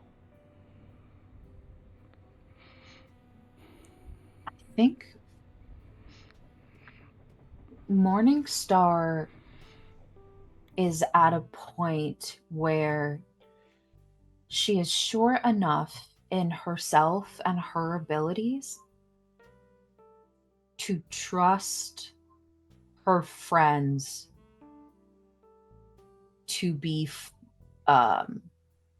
fully confident in their own and to not feel the need to like micromanage or control every aspect for her, you know, her own fear of how things can pan out, and is in a place of like, I trust them. I trust them to do what needs to be done when the time comes to it. As far as the Loki sons and this like meeting stuff, I think for her there is this slight frustration. She understands why they have the power structures that they have and why they operate the way they do, but I think for her, she's like, there's this bigger threat that needs to be handled, and you have a fucking viper right in the fucking garden with you, and guess what, the snake ain't me, right? Like, she sees the threat that is Evangeline and the connection there to Sandra, and goes like, again, I understand the system. I understand the need for this propriety, but when shit pops off, are you really ready? And I think she knows I will not sacrifice my family because you weren't ready. And not to say that they haven't been doing preparations, like she's, you know, she's sure that they have, but like it almost seems like silly to her, you know, that like they're all like, as far as the Loki sons, they're worried about her popping off and what she will do to herself, and she's like, I just saw a woman make a fucking blood dome over a whole fucking city and blacked it the fuck out, and if we weren't there to stop it, Las Vegas is gone, right? And so like that's really, she's like big picture looking at things, and at this point it's just like, I'ma have faith in Mojave and what he's saying about how things will go down. I will have faith in Jason's ability to do all of his tech stuff and be prepared for that battle, and I will have faith in Cloudy. And I think there is a part of her that wants to trust Shellhound to do the right thing, but she knows he has a leash. She knows he has a collar around his neck, and that's terrifying. You know, she is concerned for anxiety, for like the fact that people view him as a threat and he's just living, like he's just existing, and half the time doesn't want to even be involved in the bullshit. And so she is like, I can only do what I can do, and so I'm going to do that to the best of my ability. And hopefully when shit pops off, because it will, the people I care about will not die, will not be taken from her.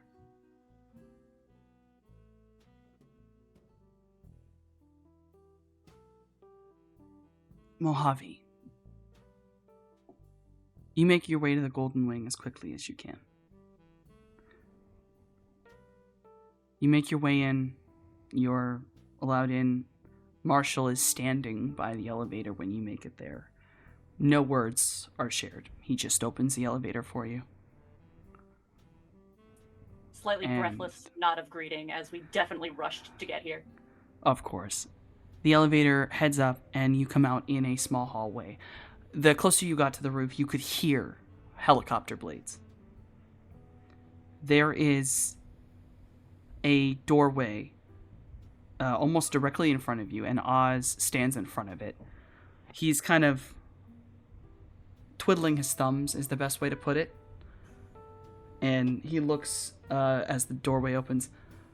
Hey, Hey, Maya's on the other side. Are you shrugs you- off his bag, his jacket, just kind of tosses them up to the side.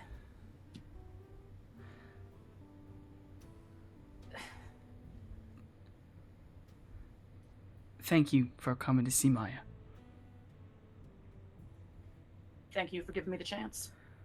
Oh, thank her. I will. Thank her. And he kind of knocks on the door before pushing it. And you can hear that the blades are a little louder here, but they're still muffled. And Straightening up, standing like there, smoothing back his hair, like good impressions, good impressions. Don't look crazy. right? And standing there in a model perfect long black dress and a prim and proper kind of like white jacket on her, more on her shoulders than anything else, she turns and sees you. And she starts to walk towards you.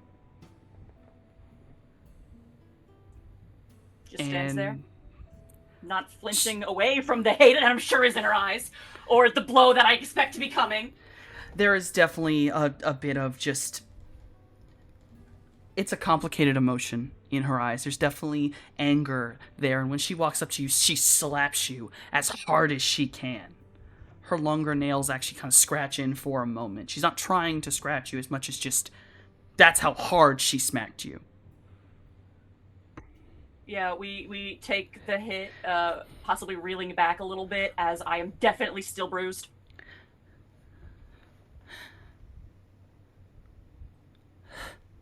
Ouch. What do you have to say to me?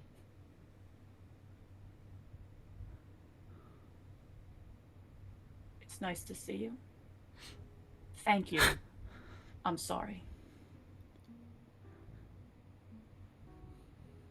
I have not forgiven you yet. I don't expect you to. But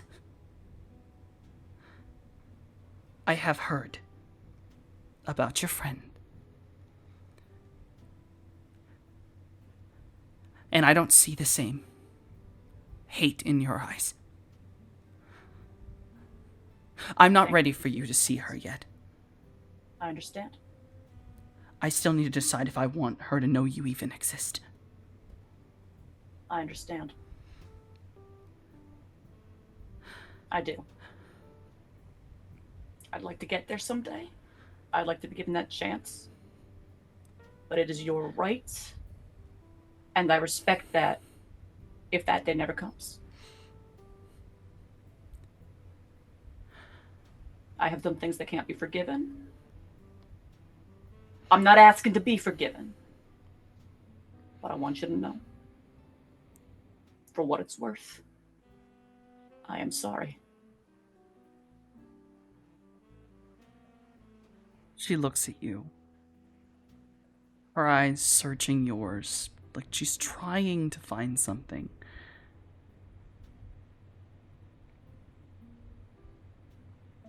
And And we meet her eyes earnest, sincere. That's all there is right now.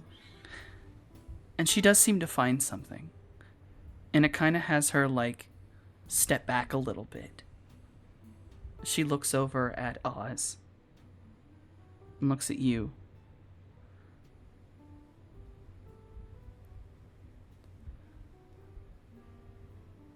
I will say, I think this is probably the first time I can actually believe you're Oz's brother. Thank you.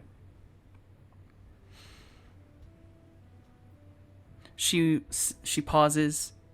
It's less heavy this time. It's less hard, but she absolutely slaps you one more time. Yeah, no, we were expecting that. We once again we take the blow. You Kinda deserve so many more than that. No, you're right. You're right. I deserve everything I got and more. And I'm doing what I can day by day to. You can't make up for it. I have to pay back the world for what I took from it. After I get back, we can actually talk. I'll be willing to do that. I look forward to it. We never got to know one another, not really back in the day. I would love the opportunity to now. I have to get on a helicopter. And she kind of moves, shifts a little bit. She leans over to Oz, Safe kisses travels. him very gently, nods at you as you say that, and quickly walks away. And she opens the door. The helicopter blades are louder than before. Clearly, it's right outside. But under them, you do hear her very softly go, "Come on, baby." And you hear a little girl's voice. And you hear, "Mom, who's that?" "I'll tell you later." And you don't see Anna, but you have now heard Anna's voice. Eyes closed, standing very, very, very still.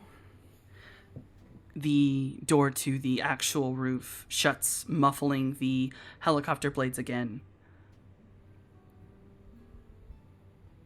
It's kind of a moment of silence, at least for Oz, as you hear the helicopter take off and get quieter and quieter as it goes into the distance till you cannot hear it anymore. It's not until that sound fades that the tension finally, like, the shoulders fall. He exhales again. The eyes open back up and just... Do you mind if I smoke? Go ahead. I still fucking haven't quit.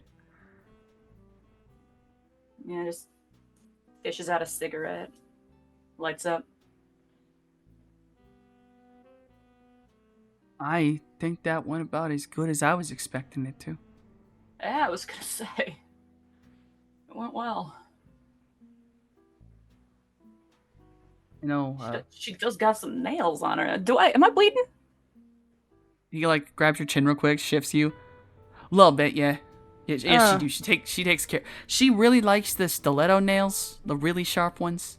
Yeah, I can see why. Yeah, she really got into them ever since she started working with this brand. I think it's called like Hellcat or something. Huh. Yeah, they kept doing press-ons, and eventually she was just like, I like it a lot, so she just started doing them. They're really sharp. She stabbed me a couple times by accident. Yeah, I bet. Yeah, I kind of wish she'd do the almond ones, the ones that are a little rounded, but fucking hell, yeah, I can't. I'm not gonna tell Maya what she can and can't do.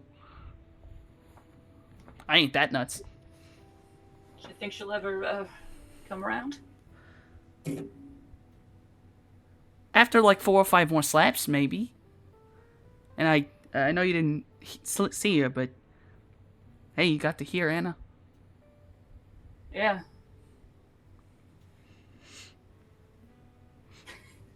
Long pull-on cigarette. Hey, look, I I'm not supposed to do this. Don't tell Maya I did this. And he reaches into his pocket and he pulls out a very small, like, actual photograph.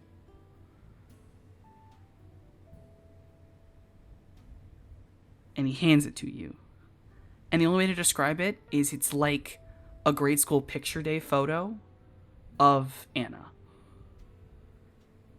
And she is like a near perfect combination of her mama and her papa. She has these pretty curly hair, but she has Oz's bright green eyes. She's a cute kid. Yeah. I think me and Maya make really nice babies. Don't tell Maya I gave you that. She didn't tell me not to show you her. Obviously, there's pictures out everywhere, but, like, I don't know. Families. I know how we both are about family, and I figure you might want to be able to see your niece. I'll tell you, you want to know something else? What? Up until the day I first came by, well, a couple of days before that, I told you I when you blew my brains out, a few screws got loose, yeah? Yeah, I figure. And, didn't know a thing about you. Just knew somebody somewhere had it out for me, yeah? Yeah. Eventually, putting pieces together, I started to get bits and pieces that had come back. Warehouse. Apple pie for some reason. Oh, well. And I realized you was out there somewhere. I remembered what you did that night. Didn't know why. But the moment that my pal Scales started doing research on the road down this way, pulled the pic, you and the kid didn't have any. I understood. I didn't know for certain till we dug up that old conversation, and then I came around to chat, but I knew why you did what you did. And I don't know what I'm trying to say, man. I don't think you gotta say too much.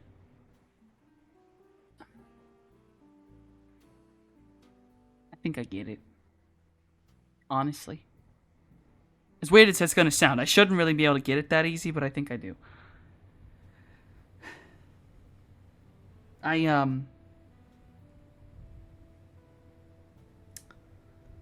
Look, this wasn't the planned meeting. I actually gotta do some shit today. I don't want to kick you out, actually. I really don't, Yeah. but... Yeah. All the business got shook right out of my head, but I do gotta, I know. before I head out. You know, good old Evangeline did a drive-by this place last night? Yeah, we do. Yeah? Yes, we all saw her. I know that was Yeah. some bullshit.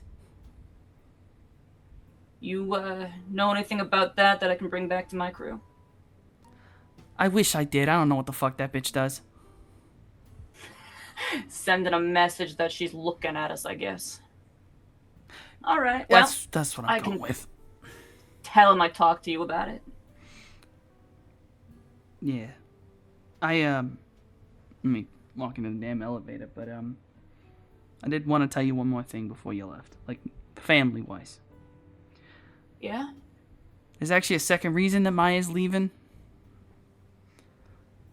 Things are kind of tense, and, how do we put this? I don't want to show no weakness, Yeah. or weaknesses. And I don't know whether it's about to be your nephew or your niece.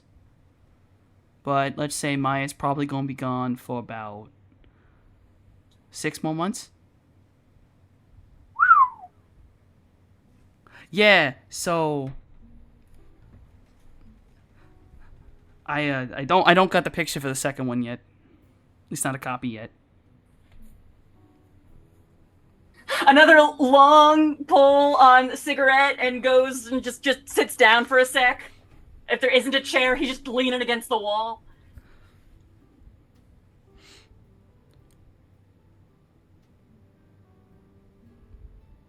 What are we doing, Oz? Well, I'm rebuilding my life, and now I got my brother back, so that's what I'm fucking doing. Yeah. I don't know what you're doing with your friends, but hey, I guess you're just a fucking shadow runner. No. No. No, I'm a Falcone. There we go. That's the answer I wanted. See? You do know what you're doing with yourself.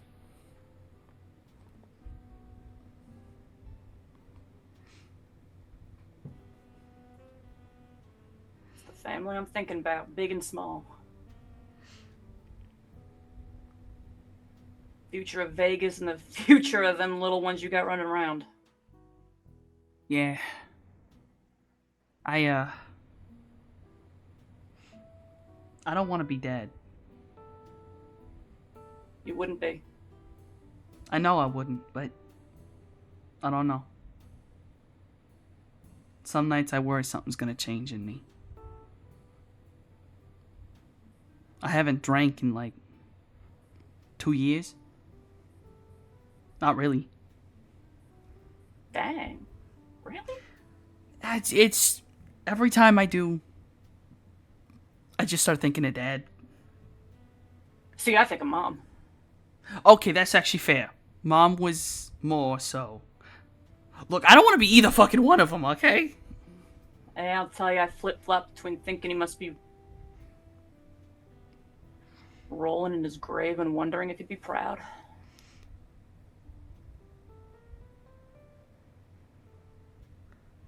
I think about that every fucking day after what I did. I mean, you did the right thing. So even by his standards, you put the family first. Family with a capital F. I did. And it paid off. Falcones it are did. still around, and there's no knowing. It might not have been if you'd let me get away with what I was trying to do.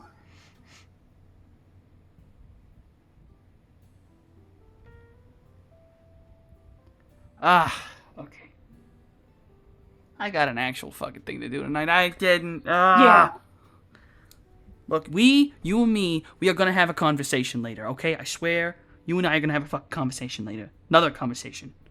As many as I can fucking get out of you. Yeah, before or after we brief my crew about that meeting.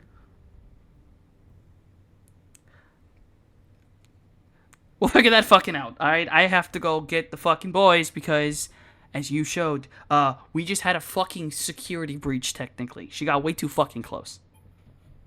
Yeah. And speaking of which, I'm sure you ain't as paranoid about the security as I was back in the bad days, but it might not be a bad idea to pick up some of them old habits. You know what I'm saying? Alright, I hear what you're saying. I am absolutely paranoid. I don't trust a single thing that woman fucking does. And now she has access to, like, what was it, 3 fucking magazines that your ex-girlfriend fucking has? Oh, yeah. Yeah, I wouldn't worry too much about that. I'm not worried, like, too much. It's a fucking rag, but at the same fucking time, I don't like the fact Evangeline has anything. No, I mean, you know me and Rue. We was talking back in the day. Okay, look, I better not be seeing some shit come up that you're trying to fucking move in on a Varentess wife. This is getting fucking weird. Okay. I'm... No, Epilepsy shut up. Montagues. Shut up. Shut up. I- Fucking shut up. I don't want to hear it. Shut up. Shut. Get in the elevator. Shut up and get in the elevator. Mime zipping his lips, hands up, backing into the elevator. I don't want to hear about it. I don't know about it. Nothing involved. I'm not involved. That's it. You're not even fucking alive yet, air quotes, according to anyone in the fucking mob. Not officially. Not. So I don't need to know what you're fucking doing with the Verantess's fucking wife, okay? I'm just saying. Don't worry too much about the magazines. The situation's well in hand. That poor fucking bastard thinks he's gonna die, probably. Okay. At least he will the moment he hears I'm back if he ain't already. Oh, yeah. Okay. You know what? That's, Get in the fucking elevator. I'm in the elevator, man! I'm in the elevator! Just shut up! And I'll see you guys. I'll see you when I fucking see you. He pops the door shut. The elevator Hands closes. still up. There's just a little wrist wave. And as the elevator descends, and you are left with your thoughts. Quickly, how do you feel right now? Overall, relieved. I mean, things are going good with Oz. Maya did not immediately murder me. And on the larger scale, Mojave has been pulling strings to keep the peace between these factions here in Vegas since before all three factions were even in Vegas.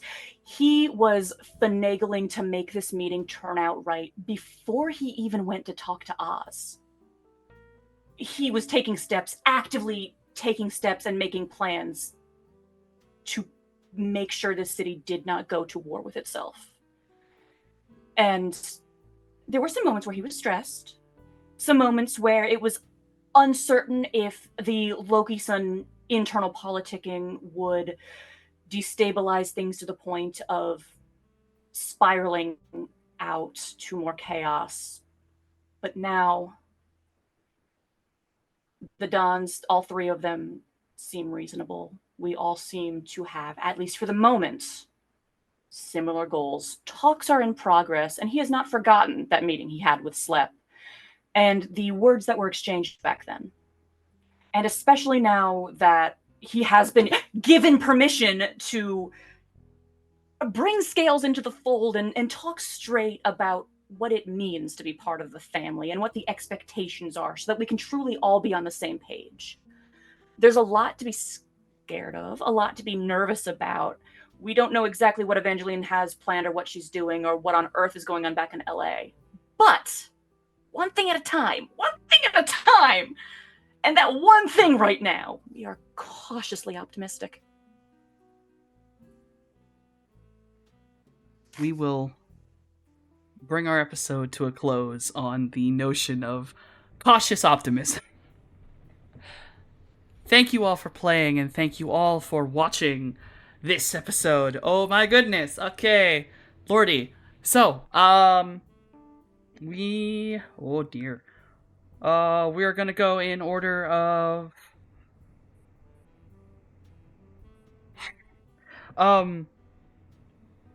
most concerned. Consistently concerned. We'll go with most consistently concerned. So, Morningstar, who are you and why do you exist? You damn right. I am consistently concerned about what's going on with my friends. Hi everyone. It's the Rissa Rave all over the internet. This is what I do. I do TTRPGs and maybe some other stuff sometimes.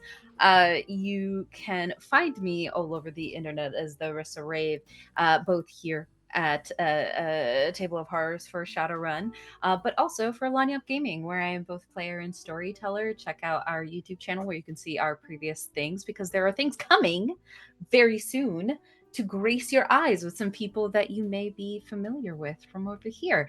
Other than that, I have a YouTube channel where I do ASMR-styled readings of my favorite books. Just an excerpt, though, because I would love to encourage you guys to go and get books yourself and read them. Other than that, I also do spicy content. If you're into that sort of thing, check out the links, click the things that are appropriate for you, and yeah, follow me and, see what I'm up to. That's it. Mojave, who are you and why do you exist? in the order of most consistently concerned, I feel like I ought to become a. I feel like I'm a bit early on this list. Then again, it was a crapshoot. All right, it was a crapshoot. Yeah. We're all relatively chill to a point. Hi, I'm Daybreakathon, author, artist, streamer. I wrote a couple of books. Wordbreaker and Windswept are both available for sale if you'd like to check them out. Third one is coming as soon as I can get it into a story worth reading. I did the character art for the characters here that you've been looking at. The art. And you can find me streaming right here on Twitch over on my own channel, Daybreakathon, where I play whatever I want whenever I can. Lately, Softy has been teaching me to monster hunt, and I have been getting distracted by shiny things. Yeah! Fun stuff, fun times. I'm sure my dog will come running any moment now to tell you all hello. All right, now for the other half of that crapshoot. Cloudy, who are you and why do you exist? Hello, everyone. My name is Lord Radon. I play Cloudburst, although this past couple of sessions have been a couple other beans, so it's mostly been more spectating and ready to engage. But that's a good thing. That's a good thing. That means shit hasn't dropped yet. I don't need to be the utility knife of problem solving. Swiss Army man. But I occasionally do games with other friendos out on the internet. Otherwise, that's about all I do out in the interwebs. But I also just to have a chill out with friends and have a nice time gaming. So I'm good with it. Okay, I'm stuck in another crapshoot, but Jason, who are you and why do you exist? I am an Ascavian. I play Jason on Shadowrun on Mondays, and Richard on Vampire on Thursdays. Jason is the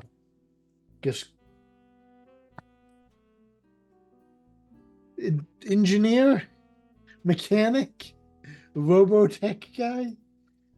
He likes BattleBots.